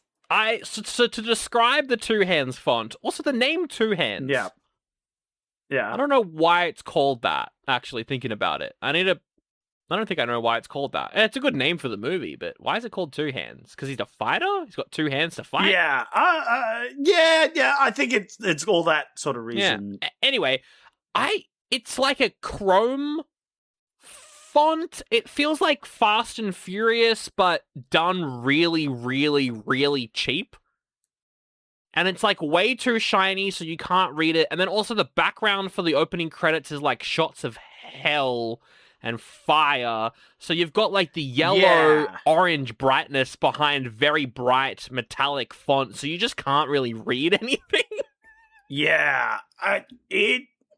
I couldn't read most of it. It was pretty painful. I think I get the idea, but it's like something that would be in the Spawn movie. You know what I mean? It is very Spawn, 100%. Yeah. Or like what's the Nicolas Cage flaming dude? Ghost Rider.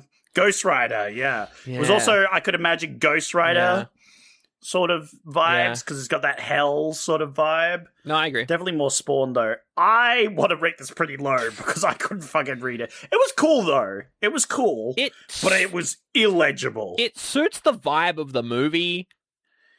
But I would disagree. I think it doesn't suit the vibe of the movie. It suits the little hell, because they have this running hell theme where it's got his brother from hell, and then you see the fire in the eyes of the kid at the end. Yeah. So I get that, but it's more like it's a running theme in the background that doesn't come back a lot during the film, and I feel like isn't the focus of the film. Yeah. And so I would have liked a more calm font. Personally. It reminded me a lot of, and this movie does have moments that remind me a lot of David Lynch. There's scenes where Heath Ledger's walking around a club and there's like jazz playing and like the cinematography and like the grittiness, but then also the goofiness and long scenes of like, I gotta carry my friend's unconscious body out of a bank we just robbed. Yeah, all that sort of stuff felt quite lynchy. So the font felt like Wild at Heart a little bit, where it's like a really aggressive opening and then a very chill movie. But I don't think it worked for the font, so I want to go low. I couldn't what are read you it. thinking? Oh, like a 2? I was thinking 2 as well. 2? Okay, yeah. And it feels bad because this movie's pretty good, but the font, come on, I mean, step it up a bit, you know. It's still good in ways, but like, I need to be able to read it. He's dribbling the ball with everything on the line. He's driving down the pitch. He's facing price hikes and cuts past him. Carrier contracts, tries to block him. Oh, he leaves him in the dust. He's at the edge of the box. He cuts past the nonstop group chat trash talk. He clears on goal. He shoots. Goal! Unlimited data for $25 a month forever! Visit your local Boost Mobile store today to get unlimited data with a price that never changes. Boost Mobile. After 30 GB, customers may experience lower speeds. Customers will pay $25 a month as long as they remain active on the Boost $25 unlimited plan. That refresh you've been putting off until the right deal came along? It's here! Wayfair's Black Friday and July sale is happening now, so you can finally get the style you've been waiting for less. Get up to 80% off area rugs and up to 60% off outdoor and bedroom furniture. Shop Wayfair's huge selection of styles and find the piece to fit your style, budget, and space. Plus, free shipping. Black Friday in July ends July 27th. Shop today at wayfair.com. Wayfair, every style, every home. All right, let's go over to Idiot Now, Box. Sandro, I have a question for you. Oh, yeah. Would you download a car? My partner said you wouldn't download a font. I have it written down in my notes. Okay, you need to give context for this, though. So, nope, zero context. They'll never know what the fuck I was talking about. You need to give context. I think everybody knows that. Not outside of Australia. It's a very Australian thing. Is it really very Australian? Yeah. That's crazy, because I see it everywhere, I swear. In Australia, we had this, like, anti-piracy ad that was on... It was in the cinemas. It was on every single DVD that you'd get from, like, 2002 to fucking 2 years ago, probably, which was, like, this really cool early 2000s ad where it's like, you wouldn't steal a car, you wouldn't steal a TV, so why are you stealing movies, you punk? It's like shit like that. And of course, the usual trivia with that one. Number one, it was complete failure. It not only didn't stop people, it actually informed people that they could go online and download movies, which most people didn't know you could do. I didn't know it was an option. I watched that ad and went, oh, okay, all right. Because most people went, if I could download a car, I fucking would, obviously. Yes. What are you talking about, right? Absolutely. And then number two bit of trivia, a lot of the assets for that were stolen. They didn't fucking pay the license for the music and the font. Yep. Which is super ironic. So those are the two big facts for that one. Yeah. It's a great piece of history. And yes, the font in this movie almost had the exact same sort of vibe as that ad. And we as fucking Australians, we all fucking noticed it. We noticed it. It was the first thing my partner said, which was, you wouldn't download a font.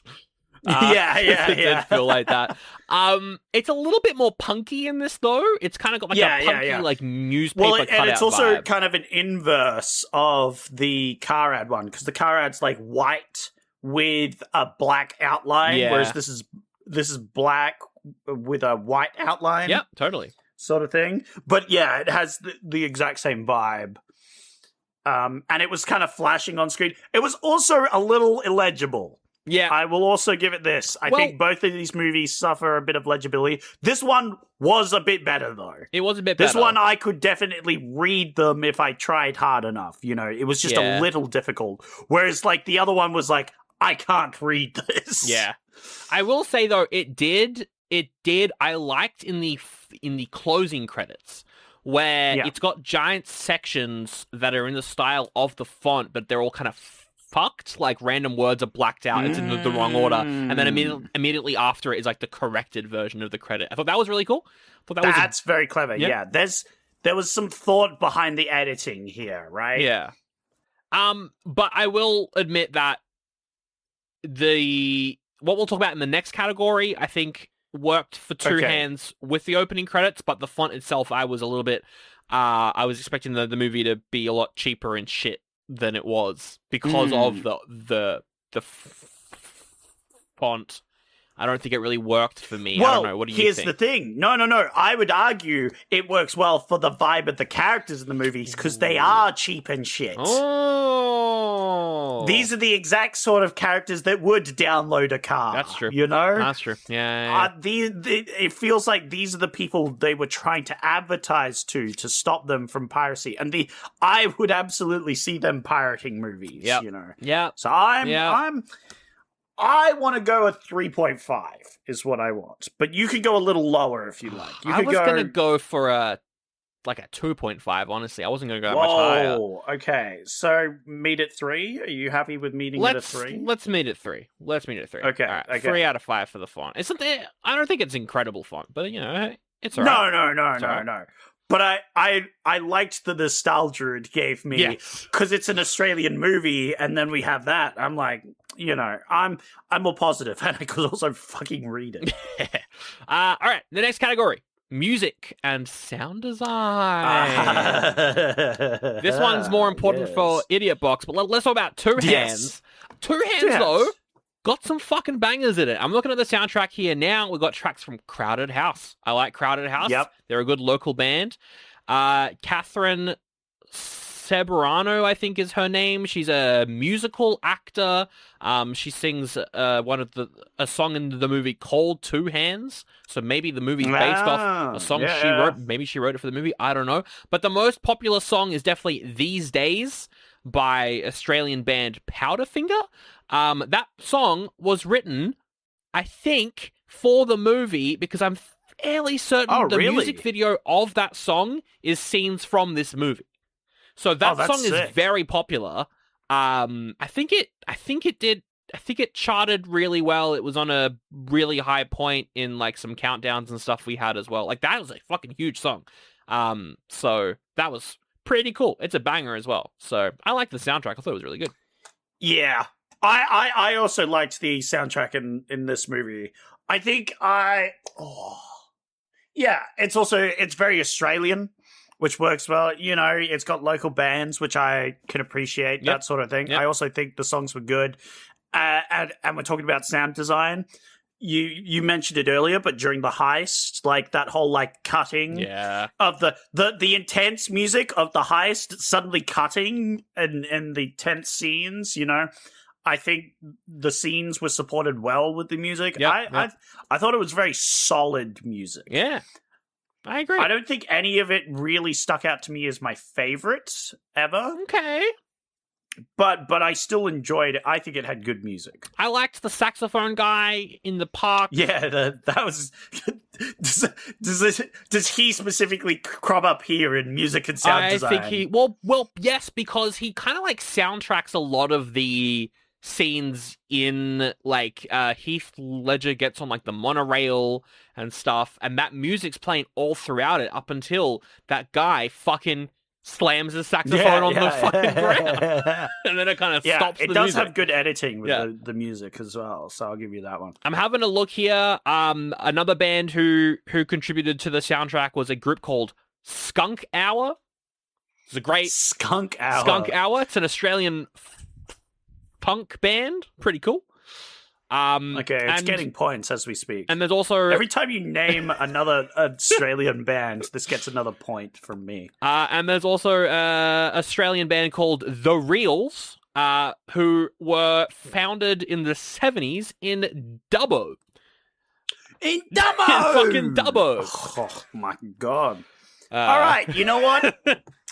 You've turned me around. I'm thinking this is pretty good. I'm going to give it a 4. A 4? Yep. I would listen to the soundtrack of this movie on a CD. So I would agree with you. I think a 4. I would give it a 4 as well. Let's go 4. Yeah. But let's get real into the meat and potatoes of this evening, because what the fuck was going on with the soundtrack? the sound design in Idiot Box. Holy shit, there were some scenes where it's like playing some music and then it cuts to a completely different soundtrack going You talking about the scene where Ben Mendelsohn needs some cash, so he steals a donation bucket from a guy in a koala suit, and it plays like punk rock mixed in with the Skippy the Bush Kangaroo theme song. Yeah! Wait, no, I don't think it's Skippy the Bush Kangaroo. It might be a fucking Rolf Harris track. Oh, yeah, Fuck that guy. Yeah.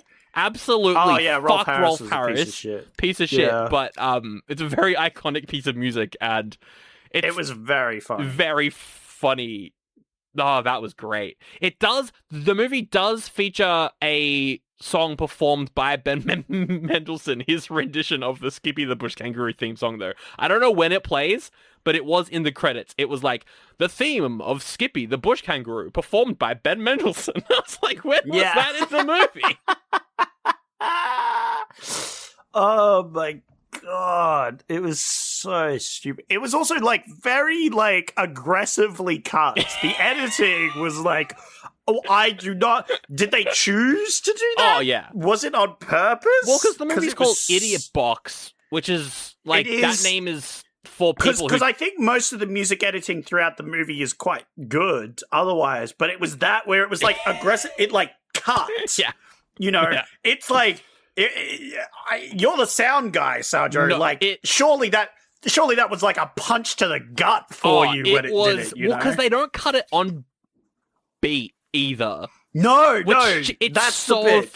I think it's 100% on purpose. It is so grating and annoying and kind of awful, but Absolutely. I loved it. I feel like the soundtrack of Idiot Box feels like it's like 3 p.m. You're driving through regional Victoria, you're driving up to Sydney, and you're just going ham on the radio. You're skipping stations halfway through songs. You're like, oh, there's the theme for the news. I'm going to go to a different song. Like, you're just going through you're it. So right, because this is you and a mate in a car, right? Yeah. And he's driving and you're manning the radio. Because I have been the guy manning a radio because what my mate's done is he's got all his favourite radio stations on all the different buttons. And I'm just clicking through the buttons and we're listening to one song and we go, and then we go to the classic, yeah, absolutely. And then we switch to Skippy the Kangaroo. Fuck yeah, let's fucking go. And then we skip to another one. It's the news channel. It's like, all right, back to Skippy the Kangaroo. That was very grating and took me out of the movie a little bit, where they do play the very specific news theme from the radio station I did used to work at. I was like, that's what's Does that give doing? Bonus points or negative points? Do you think feels very Australian, so I think it gets bonus points. Honestly, okay, it was very. That's very brave of you, Sandro. I'm having a look at bands that appeared in the soundtrack for this movie. We got a band called Snout, pretty cool. We got a band called The Mark of Cain. We got a band called Magic Dirt. That's pretty cool. But most of I fucking love Australian band names. They're so good. But most of the music in this movie is the guy who did the soundtrack is called Tim Rogers. He's the frontman of a band called UMI. They're a pretty good like power rock band from the late 80s. They're great. They're really good. And they do most of the music in this movie. So I really liked having them. Yeah. It felt street level. I don't know how else to really So what you're saying is a 5 out of 5. Maybe 4.75 because of Rolf Harris. Whoa. Oh, right. Yeah. No, I would turn it back a bit. Because as much as it was fun and enjoyable, they weren't very jarring, and it was great. It was on purpose, but it's so jarring. I'll give it a 4.25. Yeah, I agree with that. I would give it a 4.5 if you would tone it back a bit. 4.25 sounds good. Okay, we still got a couple more categories here to go. Let's get into the... Okay. Oh, I see what you've done. So you talked about the relatability, and so you've this is my excellent category here: the levels of relatability to scumability. Out of all of your bonus battle categories, this is probably the best one because I think I know what it is going into it. But please explain what you mean. So we have on one end relatability. This is you and me, Sandro. We are Australian blokes. Yep. We have lived in Australia. We've breathed Australia. We've eaten Australia. And we've eaten out Australia. We bloody have. And we know Australia like the back of your mum's hand. That's true. Well, only the East Coast. Yeah. No, and the rest of it as well. We've watched Razorback. We know all of it. Yeah, I've been at Adelaide and Perth. Yeah.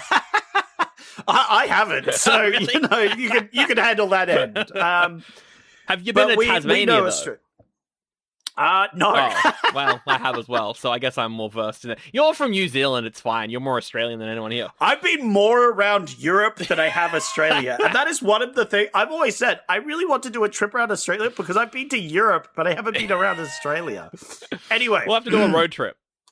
Yeah, that's what I want to do. I want to do the whole road trip round. And we'll rate every single town an Oldie or a Goodie, and then just fucking get stabbed in every single one of them. Yeah. Well, they would have a lot of relatability and scumability, I think. So, relatability is how much you think this is relatable to a real-life Australian situation. Are we talking realistic or... Realistic. Yes. Okay. All right. Relatability is how realistic it feels to you personally. Okay. It's how you... It's like, do you think this situation could occur in Australia? Could it occur in a place that you know about? Could it occur to a place that is close to you? Could it appear in front of you, in your backyard? Like, this is the relatability. Could I be walking home from the train station and come across a scene from this movie? Yes, gotcha. right? All right, yeah, sure. You're on it. You're on it. Yeah. But it's also balanced it out by the other side, which is scumability. Now, scumability, you might be confused upon, but it's simply the almost inverse, because I would say we are good blokes. We haven't robbed any blanks and shoot any boys and stolen the donation bin off a koala and ran away, sort of thing. I allegedly have maybe not bought something at Woolies, but aside from that, I'm not really I'm not doing crimes allegedly around Melbourne. I mean, aside from that guy I murdered, I don't know. How about you? Yeah. I'm going to admit this, and this is a big crime, but you know those little pastries you can get from Woolies? They have like a little thing where you can pick out a pastry and you put it in a paper bag. Yeah, I do the same thing. Some of them cost like $1 more than the other ones. Yeah. And I got like two ones that cost cheap and one that cost more, and I put all three of them as the one thing, so I paid $1 less. Wow, how about that? Fucking putting potatoes through his onions over here. This. Yeah, it was pretty... I felt guilty afterwards. Guilty? I didn't do it again, because I felt bad. Nah, I do the same thing sometimes as well, so it's fine, don't worry about it. Allegedly, though, you can't bloody... This is all jokes. All jokes. No, I did it. Woolies, come for me. All right, so... I like how we're both just naming Woolies.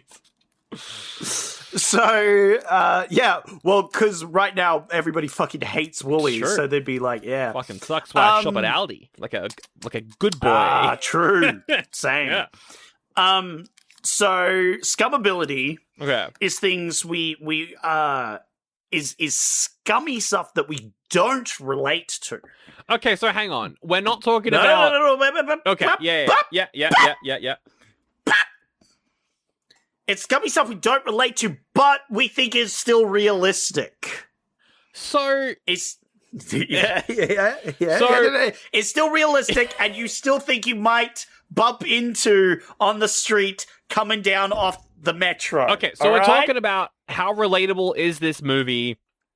Yes. But is the relatability something we would do or something we wouldn't do? Both.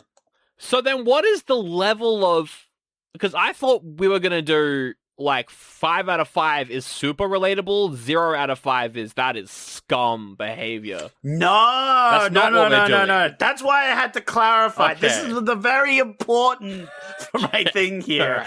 Is relatability, discoverability, they're sort of intertwined. Because this is Australia, Sandro, right? Yeah, it is. The scummability is inbuilt. It's true. Everything is built on top of the scummability. The scummability is how we are an island of convicts from Britain. The scum is inbuilt to Australia, but it's also who we are. You know, a VB's long neck in the pub, start a brawl. It's all that may be scummy, but it's Australian. But my next category is the level of Australian, though. So that is a separate category to this one.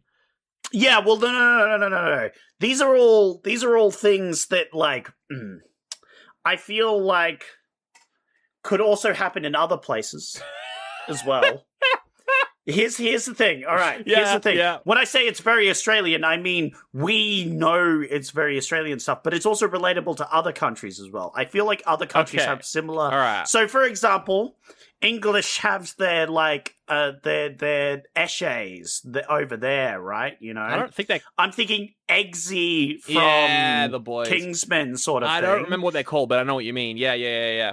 Yeah, right? Like, there's that level, and I feel like other countries could feel the relatability and scummability of this movie. All right. So I want you to get your relatability, and then the scummability, and you mash them together, and then we get the number we're looking for. Okay, well, let's just do it with Two Hands, then. Two Hands is the most realistic depiction of Sydney I've ever seen in a movie. We get, shots of just trash. And Sydney is the most coked up, trashy fucking city I honestly think I've ever been to. Everyone's fucking angry, man. Yeah. And I liked the main character. He's a good boy. Yep. He's just got to do good things, but he's also kind of working for a crime boss. He's a family guy. He's doing family things. He's a bit cheeky, but also he's got to kill a guy because there's things happening, you know, scummability right there. I think scummability is pretty high for Two Hands because you've also got the fucking... Exactly. Other guy. Here's your relatability, discoverability. You can relate to Sydney being a shithole full of scum. It's true. Unless you listen to the podcast and live in Sydney, in which case you're one of the good ones. Don't worry about it. There's always good ones in Sydney, and it's all of our listeners and no one else. Oh, yeah. And our friends and family as well, who are actually... I didn't say that. Nah. My dad's up Sydney way? Fuck him. He doesn't. Didn't he do the artwork for our pod? It's fine, don't worry about it. Yeah, he's great. Don't worry about it. Awesome. He's great. I love Dad. Hey, Dad. Fuck you. Fucking hell, man. Fucking hell. Anyway. No, I think he doesn't live in Sydney anymore, so he's fine. All right. Yeah, no, he's fine. He got out. Got on him. What was I going to say? I was going to say the scummability of the other guy working at the strip club with Heath Ledger. That scene where he goes over to Rose Byrne's apartment.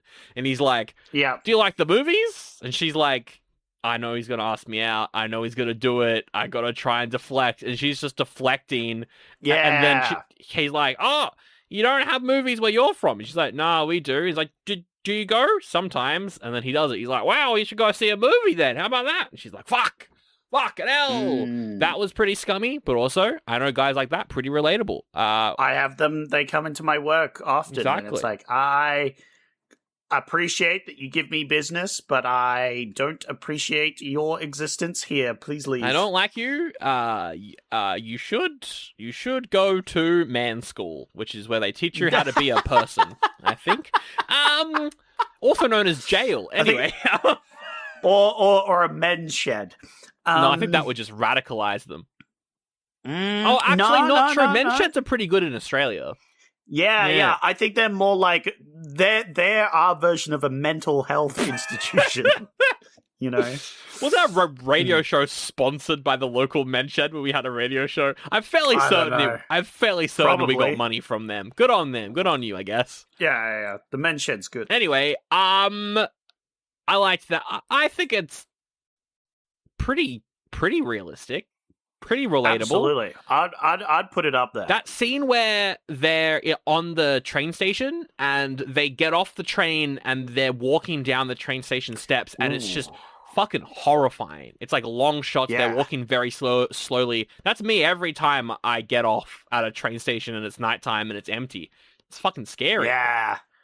Yeah, you don't want to be at a train station when it's empty. No. That's a rough one. What's worse, and I've had this before, is you get off and there's like one other person. Oh, yeah. Yeah. And you might both be going the same direction. Oh, that one's rough. That one's rough on both of you because you're both like eyeing the other one like, are you a fucking psycho? Exactly. No, exactly. I said this once. I was in Sydney once and I went to one of the outer suburbs and it felt like I had entered a movie like this. The station vibes, the lighting, the fucking like trash everywhere. It was a vibe. Not a good one, but it was a vibe. I don't know. I reckon this gets pretty high, I guess. What do you think? You're the one who came up with the category. I'm thinking a 4. A 4? I'm thinking a 4 for this one. Right. Just a solid 4 again. Give it a solid 4. What got a lot of 4s across the board? Points then. The main character's too handsome, buff boy. Oh yeah, it's not realistic. You know, he's too. Same with the girl. She's too like smoking hot. You know. Right? Like, no, it's very Hollywood. Yeah, right? No, fair. You know what I mean? That's fair. But are you thinking that because you've seen them in Hollywood movies? Is that why you're saying that though? No, I just think they're too good looking. Okay. Fair. I will say, though, they do walk. Heath Ledger, in particular, walks around like a theatre actor. Which is not very realistic. Although he did have a mullet, which is pretty realistic. Fucking greasy hair, yeah. yeah. He had some greasy-ass hair, and I can appreciate that. Yeah. That's why I'm giving it a 4. Okay, all right. There's a bit Hollywood. Also, there's also, like, an undead guy that's hopping around, and there's flames and stuff. Yeah. See, because I would go 5 out of 5 because it feels like I'm in Sydney, but there is a dead guy, so I think that's a 4. Yes. Then I think you're right. Those were specifically my points that would lower this. Yeah, is because I have made sure that all my undead relatives are banished to hell where they belong. Oh, wow! And I don't look as good as Heath Ledger, so lower rating. Yeah, okay. 4. All right, let's go to Idiot Box then. I'll get this out of the way. I think everyone's a very realistic level of attractiveness. They all look like real people. Absolutely. Does not lose points in that aspect. I can tell you, I think I am on attractive levels that are the same as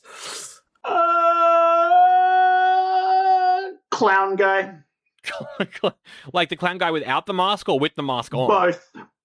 Oh, yeah, fair. Yeah, fair. Yeah. Yep. I think on a relatability level, I think this one is slightly higher because the people in it have more scummability. I agree with you. I think I agree with you. You know what I mean? But in another way, I'm not sure. What's your thoughts? I think this movie is very it's over the top a little bit on purpose, but also I do think I know people like this though, like not personally because I wouldn't hang out with them, but I know of people like this.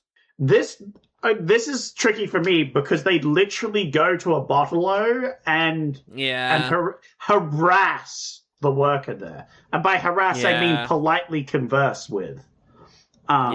Which is what I deal with on a day-to-day business. So I'm a little biased in that aspect, whereas I think this is quite high in the relatability and the scummability because I will say it removes points because the main character is batshit insane. And he does do some stupid, like, I know a lot of crazy characters, and definitely some of them might do something as stupid, but like pulling out a gun versus the cops and like challenging them in front of them, I feel like it was a stretch. You know, that was an insane move. Yeah, that's fair. I did once have a neighbor who was this level of unhinged, and he did die. I do know. I won't talk about it. Yeah, no, fair enough. It was kind of like it's out of this movie a little bit. He once threatened my dad. That was kind of funny. It was funny because we laughed about it because the way he did it was stupid. Anyway, so I guess it does feel real, but it also, I don't know. Yeah, I guess you're right. There's one very relatable moment, which is where Mick and his girlfriend, they want to have sex. But she's like, no, you don't have any condoms. And he's like, well, how was I meant to know I was meant to get any? Yeah. And she's like, well, you invited me over and I said yes. And he's like, yeah, fucking got me there. So then he goes into his brother's bedroom and he steals his brother's condom. And then after they've had sex, the brother rushes in and is like, did you steal my fucking condom, mate? And then he's like, yeah. And I'm like, why do you only have one? It's just this whole level of like, funny.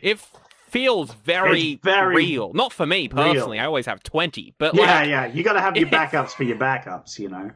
Yeah, exactly. They're all expired, so I wouldn't use them. But you know. Oh, come on. The expired ones are just as good as the real ones. There's a few holes, but that'll be right. It's not. Don't use them. Anyway, I feel like it's higher and it's lower. Yeah. It's got higher and lower. So does that mean it equals out, Sandro? And it's the same? And it's exactly the same? 4 in this whole category was complete nonsense and didn't do anything? You know what, Zach? You might be right there. You might be right. I feel like this movie is more realistic, but it's playing it up a little bit, so it's therefore less realistic. And it's way more scummy. Yes. But also, it's way more it's just because relatability. Exactly. So I think the same rating. Yeah, we go 4 and we ignore this entire category and its existence. Perfect. Yeah. Fantastic. All right, let's do the next category. End with the most important category of all, Sandro. Oh, what is it? I wanted to say knowledge to reference the meme about the guy with his Lamborghini, and the most important thing is knowledge, and he had like a few books on the shit. Yeah. Knowledge. Yeah.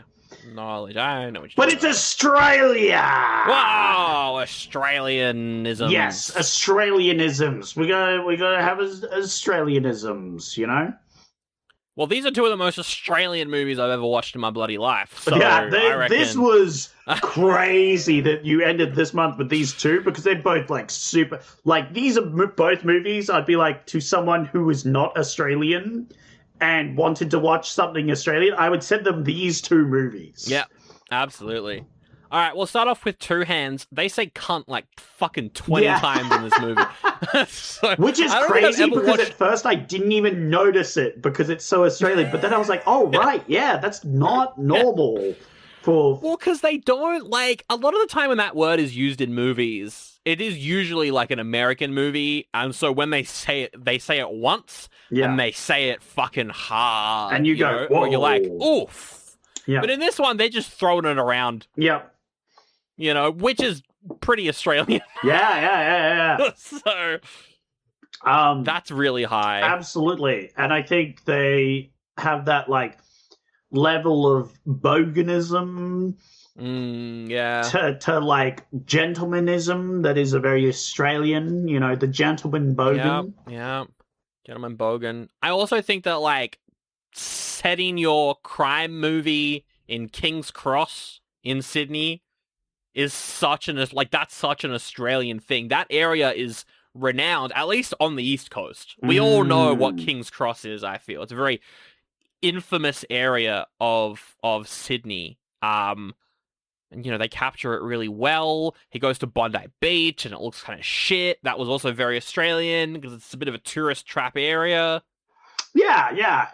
I think both of these movies, very Australian movies. I think we've already talked a lot about them. So I think I'm going to go for 4.5, I'm thinking. For Two Hands? Yeah. I might even go 4.75. Oh, 4.75? The only thing that minus it is Heath Ledger's dramatic actor walk.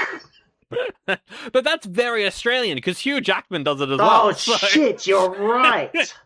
So my partner pointed out. Well, yeah, is there anything that isn't Australian in it? Like, there's a hell stuff, but, like, Australia is hell, so...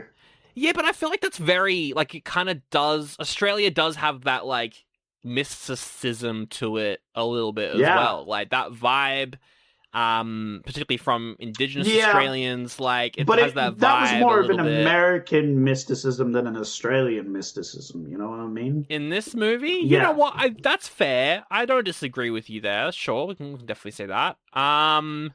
Was the fact that there was no Aboriginal reference in this movie more Australian or less Australian? I hate that question. We are very racist here. Oh, we do get a lot of slurs in this movie. We get that classic Australian slur for a gay guy, which I won't say, but it starts with a P, and I find it kind of funny when people say it in movies. It's such a stupid word. I think the kids also mention what the other kids were mentioning in the previous movie, Frog. But the kids are more woke in two hands because they're like, the white people killed all of them with the cold because the white people had the cold, but the Indigenous Australians did not know what that is, so they all died from it. And I'm like, this kid's pretty read up. And then his friend's like, where'd you learn that from? And it's like, I learned it from my teacher, Mr. Harris. Oh, Mr. Harris is a Darrow and a fucking historian. It was a great line. 5 out of 5? Oh, and they do say the W slur for Greek people. Well, not just for Greek people, but for like, you know, what's the term I'm looking for? Fucking, I don't know what the word is. Yep. They say the W slur, which people say a lot in Australia, but if you say it anywhere outside of Australia, it's way more offensive. Yep. So they say that one as well. Yeah, I think this is definitely high. I'm thinking 4.75 to 5. In fact, all right, we'll go. I want to say 5. I'm gonna stay on 5. There's nothing I can really fault this film. 5. I don't think I've ever seen a movie that genuinely feels like being in Sydney. Yeah. All of the movies that I've seen set in Australian areas feel like a movie version of it, but this one felt like you were in Sydney. So I'm going to give it a... I might have seen one other movie, because we've got Idiot Box here, and this is a bloody Australian movie right here. Walking into a bottle-o. They always getting VB. Crates of fucking VB everywhere, man. They're like 30 cents short. That happened today, Sandro. I had someone that was 30 cents short today. Wow. At the bottle-o. So that you can't get more realistic and Australian than that. Can't get more realistic than that. You've got fucking... Well, the movie's called Idiot Box because the title is... Well, they're idiots, but they also just watch the TV all the time, which is the Idiot Box. Yes. And then they buy a TV, and then they smash a TV. They smash the TV. It's very much about TV. In Australia, our TV fucking sucks because it's all reality shows because we don't get fucking funding for anything else. So, pretty realistic. Very Australian. Yeah. Is there anything you could think of that would take away from its Australian points? I think we need to reverse engineer these ones. Is there anything you think isn't very Australian? There's not enough racism. No, No, I think there was plenty of racism. There's a lot. What isn't very Australian in Idiot Box? I don't know. It all felt very real. It all felt very... Maybe Mick... Like... It's very Australian with him and very realistic because he's also, like, not the best guy with his girlfriend. Yeah. He does push her a little bit as well, which is like, don't do that, mate. So that's pretty... Yeah, well, that's the thing, right? Because Mick's meant to be the good guy, but he's kind of, like, he's not a good guy, and he hangs out with this other guy who's much worse. It makes him look better. You know what I mean? Yeah. He's absolutely. a bad guy, but he's, like... He's got a good heart in him, you know, but he's still not a good guy. And his friend's a bad influence on him, you know? Yeah, no, absolutely. No, I don't think there's much. I feel like they act younger than they should, but that just might be an actor age thing, you know what I mean? I've been on fucking buses in the western suburbs where guys who are fucking 90, not 90, where guys who are like 50 get on with like a backwards cap and a skateboard and they act like this. Yeah, like, you're right. I've You're definitely right. You're seen. right. The one thing that's not very Australian, I think, is the fact that one of the bank tellers is David Wenham. It is Faramir from Lord of the Rings, and he's just too attractive to really be... Well, that was my problem with Heath Ledger. But he also had a mullet, so... No, it's not really a negative point. I think it's 5 out of 5 as well. I agree. Yeah. I think we have to go 5 out of... I think the problem is you just picked two of the most Australian films we've ever watched. Not only most Australian, but two of the best movies we've watched. I mean, definitely out of my month. Do you know what? I had a surreal moment watching this movie, and I forgot to mention this, but it's a perfect... I had a surreal moment where they went in to buy VBs and then talked about buying something else and then bought VBs anyway, which I swear that exact conversation verbatim has happened at my work before. Like, actually verbatim. You could have taken that script from my work where people come in to buy VBs, they talk about buying something else, they don't, and they buy the VBs. It's crazy. I got taken out of the film from that because I got work PTSD from that. That's like... so funny. Which is crazy. So I will give it a 5 out of 5. I have the final points. All right. Out of a total of 40 points... Drumroll, please. Coming in second with 32 out of 40 is Two Hands. Two Hands! Whoa! Yeah. Whoa! I did not expect Two Hands to be down here. No, I did not expect it to be the second one, considering that I maybe think it's better, but I honestly liked both of them, I think the same amount, so I don't really care. I think I liked this one more than the other one.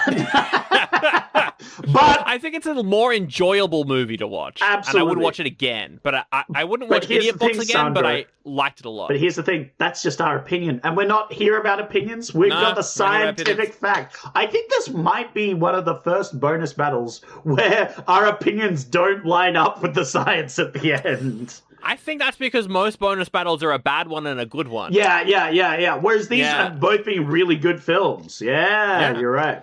All right. Well, coming in as the winner with a total of 32.25 out of 40, 0.25 points higher than the previous movie. Wait, it's only 0.25 better?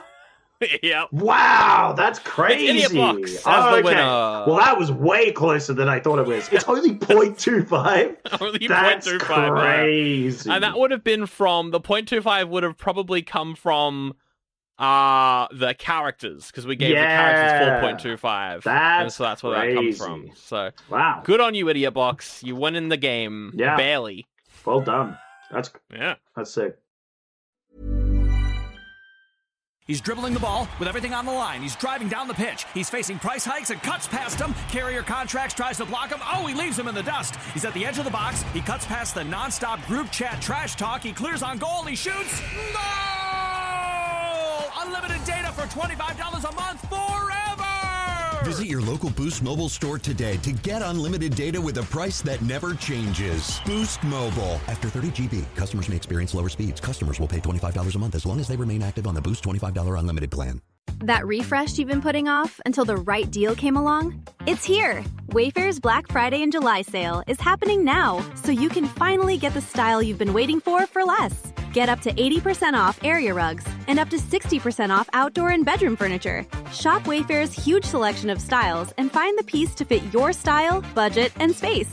Plus, free shipping. Black Friday in July ends July 27th. Shop today at wayfair.com. Wayfair, every style, every home. All new drinks are now at McDonald's.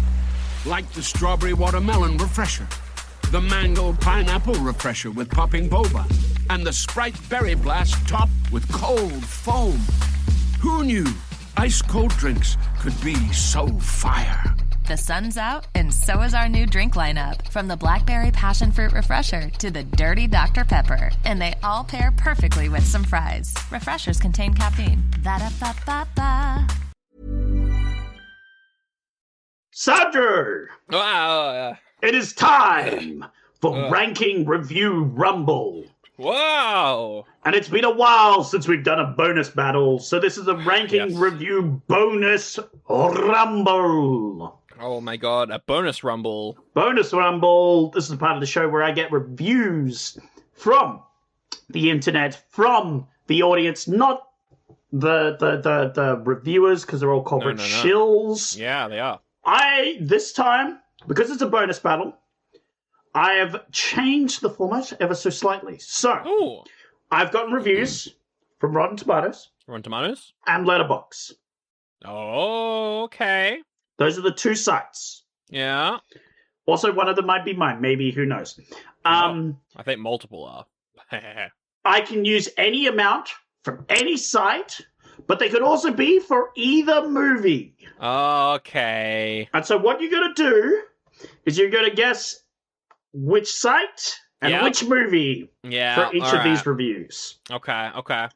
I'm going to read the review. You're going to guess the site. You're going to guess the movie. I'm going to give you the ratings this time. Oh, instead of guessing the ratings, I'm going to give you the ratings, which may help you or it may fuck with you. Yeah, probably both, honestly. Yep. I think they will both help you and hinder you in some of these reviews. Me knowing said reviews. I can't wait. This is going to be good. I have renamed all the users. Yep. For the sake of anonymity, and to make it harder for Sandro to figure out which website they're from. As you should. So, the names I have categorized as the most Australian things, starting from the least Australian thing to the most Australian thing. Oh boy! All right. So, for the first username, I said sheep. Yeah, it's kind of Australian. It's kind of Australian. Sure. It's low on the lowest on the totem pole. It's sheep. Yeah, sheep. They're around. Typical 90s Aussie film, cramming everything to learn at NIDA into 90 minutes. NIDA. That's an acting school somewhere in Australia. The score is 0.5 out of 5. 0.5? Yep. Damn. All right, I'm going to say NIDA.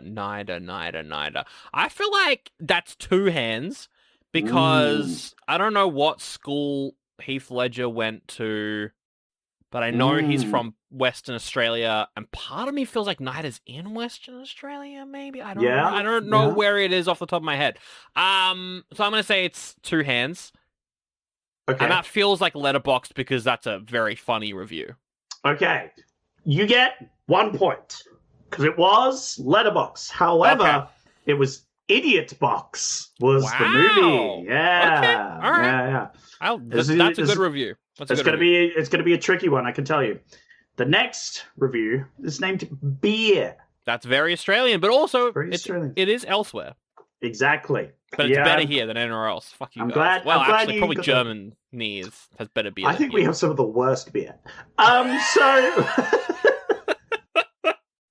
Beer says, one of the best Australian movies ever. Full stop. Gold. Full stop. 4 out of 5. Ooh. It's not super high if it's the best one. It says one of the best Australian movies ever made. You know what? I'm going to go for two hands again, because I don't think enough people have seen Idiot Box for it to be considered that high. I can see someone putting two hands as one of their favorites because Heath Ledger's in it. I can't see someone putting Idiot Box as one of their favorites. That one I'm going to say Rotten Tomatoes, though. You are right, it's Rotten Tomatoes, but you're once again wrong. That's Idiot Box! Oh, you idiot box! Fucking hell, I got it wrong again. Bloody fucking chuck me in a billabong. Well, speaking of other Australian things, we have bucket hats. That's very fucking Australian. They're so Australian. Uncomfortable. I do not enjoy wearing them. I love bucket hats. I need to get more bucket hats. I want to start wearing bucket hats. I'm back on bucket hats. I can see you in a bucket hat. I don't feel like it suits me, but I can see you in a bucket hat. The problem with bucket hats is they don't work well with headphones, which I wear a lot. Yeah. I need to get ear pods again. Yeah. Bucket hat says, not my cup of tea. And I had a tough time understanding what they were saying. See, I'm going to go Idiot Box for this one. 2.5 out of 5. 2.5 out of 5. See, I'm going to go Idiot Box for this one because that movie I think is harder to understand because it's... Oh, is it though, actually?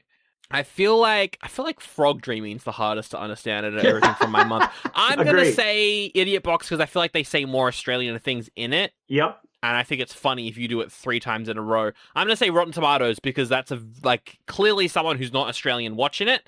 I feel like they would be more likely to go to Rotten Tomatoes. Well, so far you're 100% on your sites because that is Rotten Tomatoes. However, that was 2 hands. Fucking hell. I thought that would happen. God damn it. That's so funny. All right. We have a review by Pulling a Sickie. Yeah, it's pretty Australian. I'm going to do it tomorrow. No, I'm not. No, I'm not going to do it tomorrow. Also, you don't know when we're fucking recording this, so you can't tell. A bit more focus on its plot. And this could have fit very well into a mid-late 90s Tarantino / Ritchie kind of vibe. Oh, As it is, it didn't quite punch for me. That is 2 hands. 100% that's 2 hands.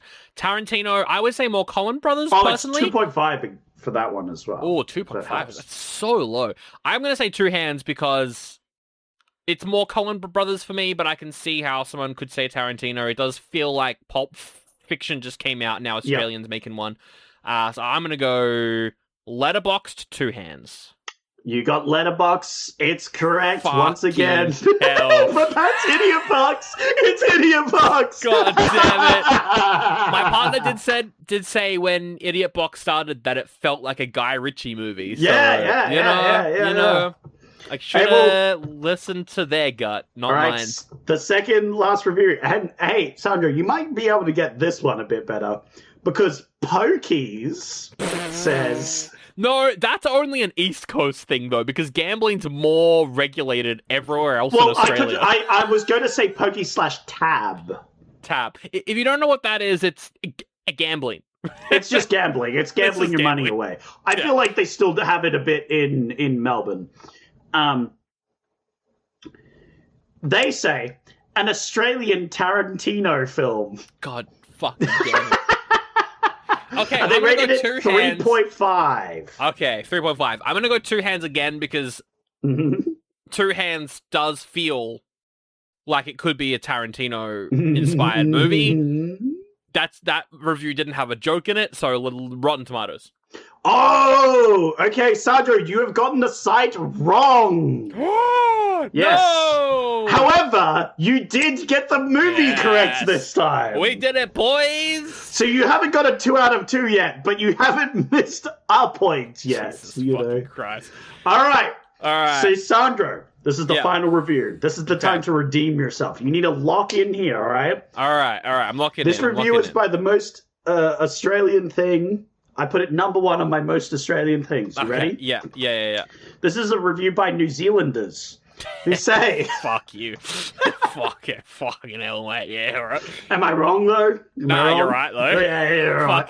Fucking hell. Rest in What's peace, more Sam Australian than New Zealanders coming over and living here? That's true. It's true. Good time, but everyone's mad as a cut snake.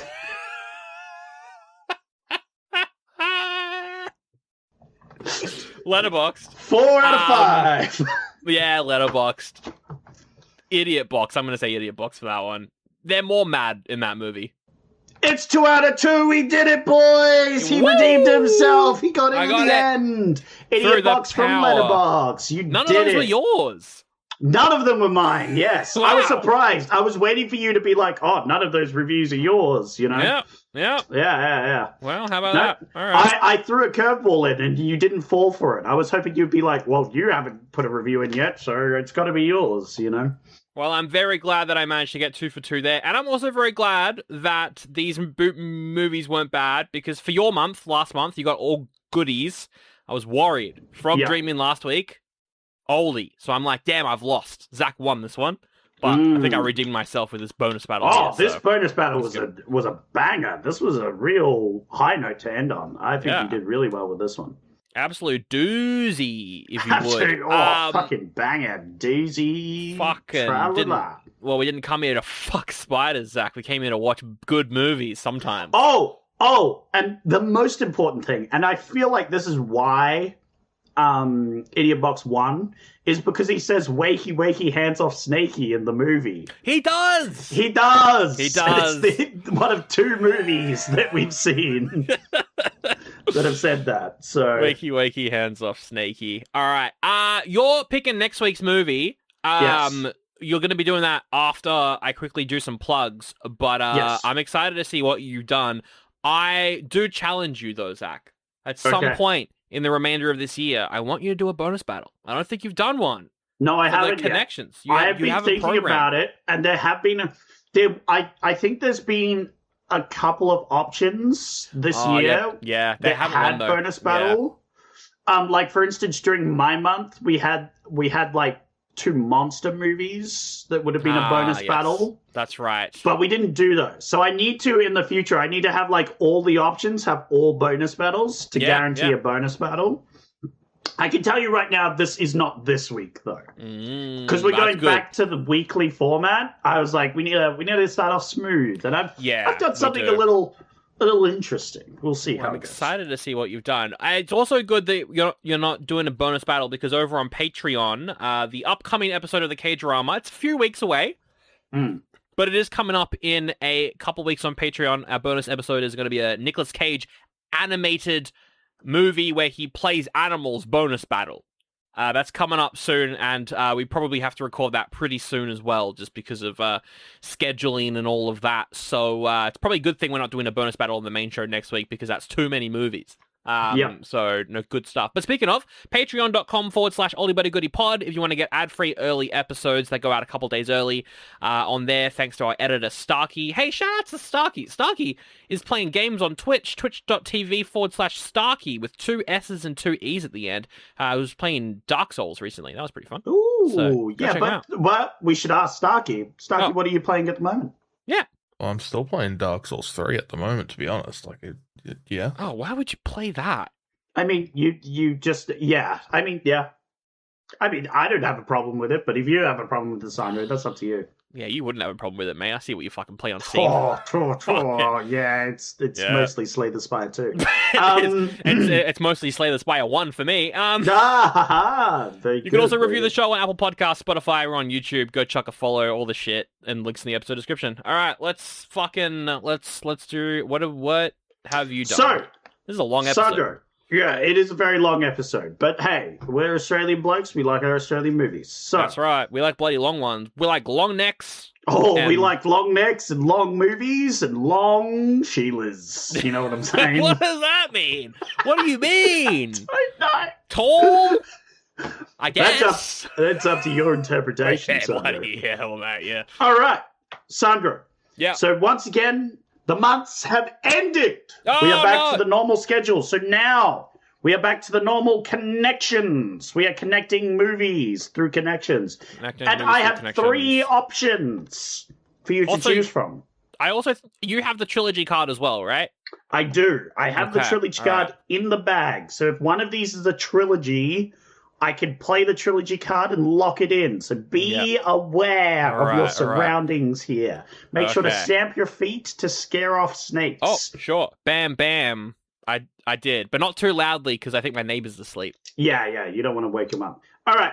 So you have 3 options. And what we're going to do is you're going to give me some categories, give me some things, give me some stuff. And I'm going to give you some answers for each of these movies. And then you're going to give them some points between 3 and 1. And I'll randomize each one, but then they'll get points, and then whoever has the most points at the end is the movie we're watching. All right, let's do it. Let's speed through this. I want the gimmies. Give me a fucking genre. Genres. All right, let me get these movies up, because when my PC crashed, that definitely didn't have it in the middle of the recording. I lost all these movies which I had up ready to go. Damn! I hope you can remember them. Actually, I hope you can't remember them, because if you can remember them, that means they're memorable, which means they're bad. I did write them down in my notes, but they're also memorable. Oh, fuck! First is horror. Oh, fuck yeah! All right, horror. Second is horror. God damn it. All right, yeah. Third is horror. Oh my god, they're all horror. All right, I'm going to go 1 point to the middle one. Okay, to the middle one. Okay. 2 points to the last one and 3 points to the first one. Okay, all right. Interesting. That's how I'm doing this. All right. That's how I'm doing this. All right. Is there a second genre? Or is that all I'm getting? I think you're only getting the first genre, I'm afraid, which is unfortunate. Now, here's the thing, Sandro. I also want some Australian-themed questions in this. Because we're doing the Australian episode, it's your Australian thing. So I've got one for you. I can give you the beers from these movies. What I was going to ask for. So yeah. Okay. I've got beers for each of these movies. What are these horror movies' beers of choices? All right, we've got one that's an IPA. Just a generic IPA, nothing in particular. You know, there's a lot of good... Is it like a craft or a big brand IPA? Somewhere like in the middle, like a Stonewood. Yeah, I think it's a popular IPA that's like started off as a craft and is now slightly bigger. But it's still like Bolter. Yeah, it's still like craft. It's still not still crafty. All right. It's still owned by the craft company, but the craft company is quite big. Yeah, all right. You know what I mean? All right. It's not owned by Asahi just yet, but it might be in the future. The second one is a hazy pale. Ooh, and that one is a very craft. This one's craft. Okay, all right. Hazy pale. I like it. And then the last one's Budweiser. Oh, God. But that could be funny, though, because we haven't done an American movie since your month. Even then, we barely did any, because the last one was a Japanese film. This is hard. Okay, so let's say I'm out. Mm-hmm. All of these three options are on tap. Yeah. I'm avoiding Budweiser, so we'll give that the 1. Really? Okay. Yeah, I'm avoiding Budweiser. You don't want to give it a funny point? No, because, I'm putting myself in character. Okay. And I am gonna avoid you're probably that. going to avoid Budweiser, Yeah. Now, if it was a Bud Light, especially a Bud Light Lime, I'd go for it, but because it's a Budweiser. Mm-hmm. Yeah. Now you said generic IPA. You know what? If I'm out at a bar, that gets the 3. We'll give IPA the 3 and the hazy a 2. Oh, okay. Yeah, actually. That's what my heart says, so I'm going to go with it. All right. What's your next question? Give me train stations. Train stations. This is going to be very not relatable at all for anyone outside of Melbourne who's listening. Number 1, East Footscray, maybe? I'm thinking... Middle Footscray or... Middle Footscray. Yeah, we'll go Middle Footscray. The worst fucking train station of all time. I hate that station. Maybe that's too mean to it, though. I feel like... You go, West Footscray. No, because here's the thing, right? Think about this, because they're all horror movies, right? Oh, yeah, true. So I'm thinking... So save for the beers and stuff, I'm thinking, you're in this spooky set. That's why it's Middle Footscray, right? Is because it's a horror movie. This is the worst place to be. I'm thinking Middle Footscray, right? I do have a memory of us being, young kids. I wouldn't even say teenagers. Maybe 11 on a train going through Middle Footscray, and then we thought up a horror movie franchise set on that station. We were so young doing that, but I remember that as a core memory. Yeah. Fucking annoying everyone on the train. Hell yeah. Good times. I'm going to say number 2, Bendigo. Oh, okay. Regional. Bendigo's a bit regional. Yeah. So that's a regional one. And then number 3 is whatever that new station is that they just made. On what line?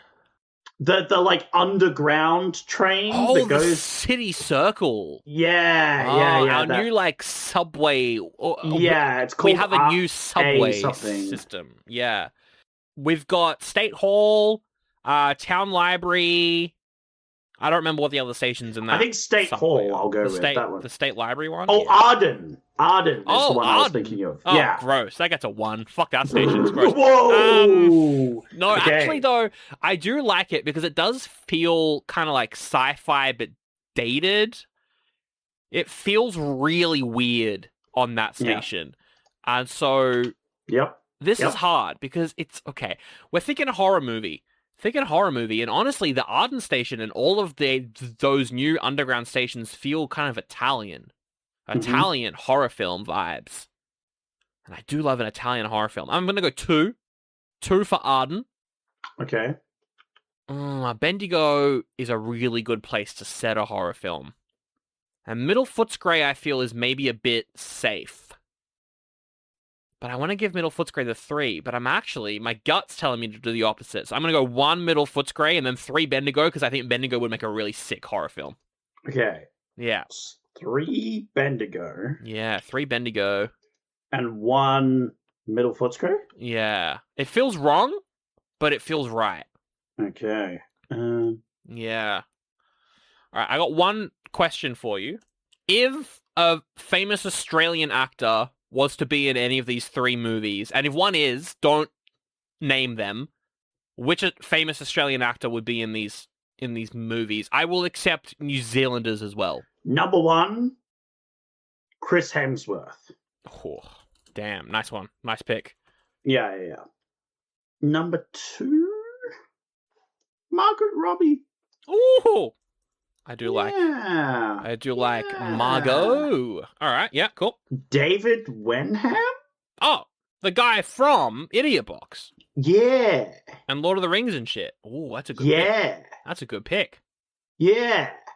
I'm going to go 3 David Wenham. Ooh. Put a 3 on him because I feel like he's the most interesting choice. I don't feel like I've seen a lot of movies where he would be like the main character or like he would be in it as like a big role aside from Lord of the Rings. Yeah. So I'm going to go 3 for him. I'm going to go 2 Margot Robbie. She's great. Big fan. Very cool. Also creatively involved in a lot of her stuff. And honestly, I love Chris Hemsworth. I just feel like sometimes his movie choices are a bit questionable. Yep. And he's not in the best movies, sometimes not his fault. So I'm going to go 1 for him. Yep. Yeah. I can't think of any more questions. I'm happy to wrap this bad boy up if you are. Okay, here's the problem. One movie has only received 1 so far. Damn. And the other ones are still tied because you keep going back and forth. All right, we need a tiebreaker then. So we need a tiebreaker. What's the most Australian question you could possibly think of? What classic Australian song? Number 1, Down Under. Oh, I come from a land down... Like that one? Yeah, banger. That's a banger. Men at Work, Down Under. Yeah. Absolutely. That's spot on for that one. Absolute tune. I'll do Highway to Hell, number 2. Some Akadaka. Yeah. Right. Classic Akadaka. Yeah. I'll do Somebody I Used to Know. Sure. Some Gautier. Yep. Oh, man. Somebody that I used to know? Yep. Fuck, that's a banger. That's an absolute tune. Yeah. God. All right. Oh, and he fucking made the song and then he got famous, so he was like, fuck you, I'm not making any more songs. I love that guy. Yeah, he's great. That is difficult. That is a hard pick. Yep. No, I think these were all... I would say this is probably the most accurate my categories have been. All these songs are like pinpoint accurate to the movies as well. Island Down Under or Highway to Hell. Highway to Hell is overplayed. Ooh. I'm going to give it a 1. I like AC/DC. I just feel like they have better songs, and I think Highway to Hell's overplayed, but it's good. That's a crazy upset. I know it's a crazy pick, but here's the thing. Somebody that I used to know comes on the radio, turning that shit up. Yeah, it's true. It is a banger. But is it better than Down Under? Men at Work. Come on, you gotta give it some Men at Work. I think I agree with you. Somebody that I used to know too. Down Under, Men at Work is a 3. It also doesn't matter because you gave 1 to one of the other ones. So I'm just glad that the one that only got ones finally got a 3. Good on you. You know? Good on you. That one movie. Now, yes. Now that you have the final points, I got a question. Are any of these movies Australian? Nope. Okay. None of them are Australian whatsoever. I had a feeling that would be the case. All right, what are the movies? What are the connections? Let's go. Okay. So the connections, which you could have asked as a category, by the way. Oh, shit. You forgot to do so, you dumb idiot. But the connections were all the same, which is stuck in a bad situation. The fuck?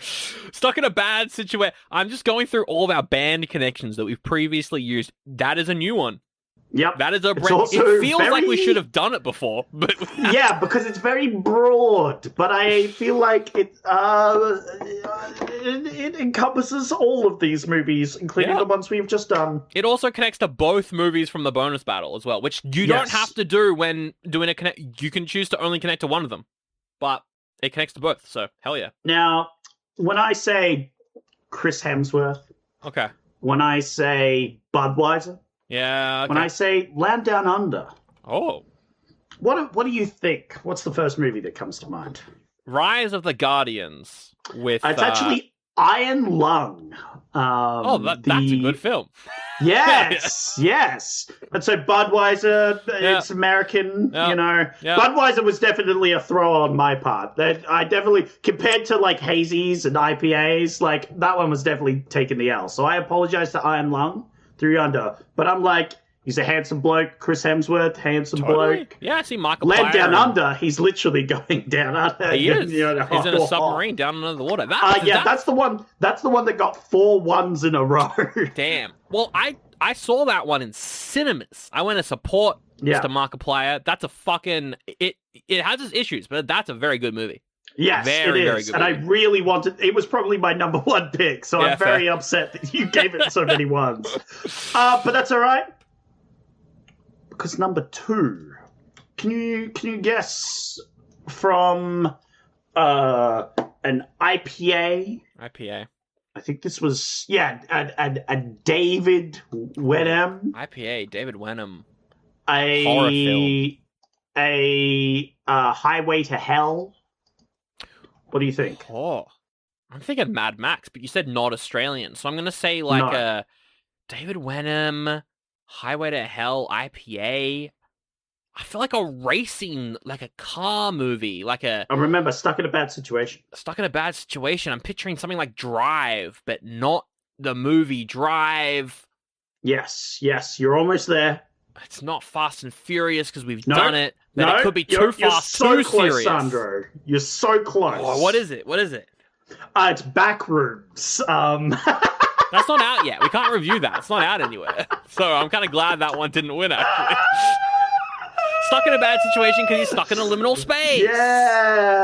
Yes. I don't think that movie is available to watch. It's out of cinemas and it's not online yet. So. Yeah. We can find a copy, Sandro. Fair. Yeah, no, fair. We can find a copy. So you can probably guess what the last one is if you haven't figured it out already. It's a horror movie. Margaret Robbie. Yeah, Margaret Robbie. It's Hazy Pale. It's somebody that you used to know. Is it Obsession? It's Obsession! I fucking literally just watched this movie. Yeah! Well, then you don't have to watch it again, because, yes, I picked 3 movies that fucking came out recently and are all independent. I just felt like doing something a bit more modern, you know? I think, we should support the film industry, you know? Yeah. It'd be cool. Yeah. Okay. We're doing Obsession. Fucking hell, all right, sure. Why not? I wanted to do Iron Lung, though. Next time I'm forcing you to do Iron Lung, because I want to do Iron Lung. I've already watched it, but yeah, all right. Yeah, then you don't have to rewatch it, Sandro. You don't have to, because you've already watched it. What the fuck? You dumb. Yeah, you weren't expecting this No, one. I was not expecting this at all. Well, because you were saying I'm going to put Thomas the Tank Engine in as an option. So I was like, I was throwing you off.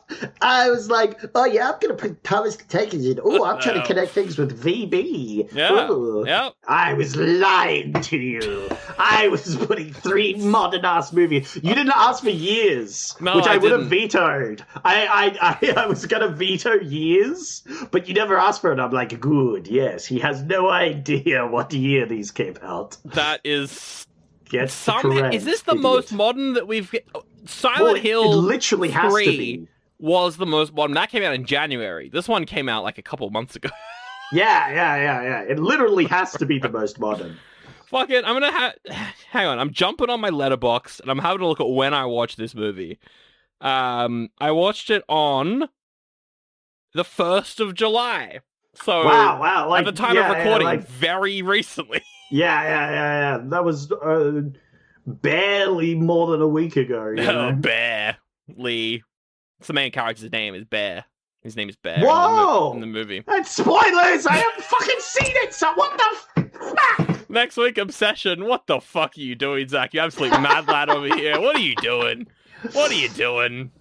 I'm bringing us back from the 90s into the modern era. And I'm going to bring us right back. Let's do it next week. Yeah, great.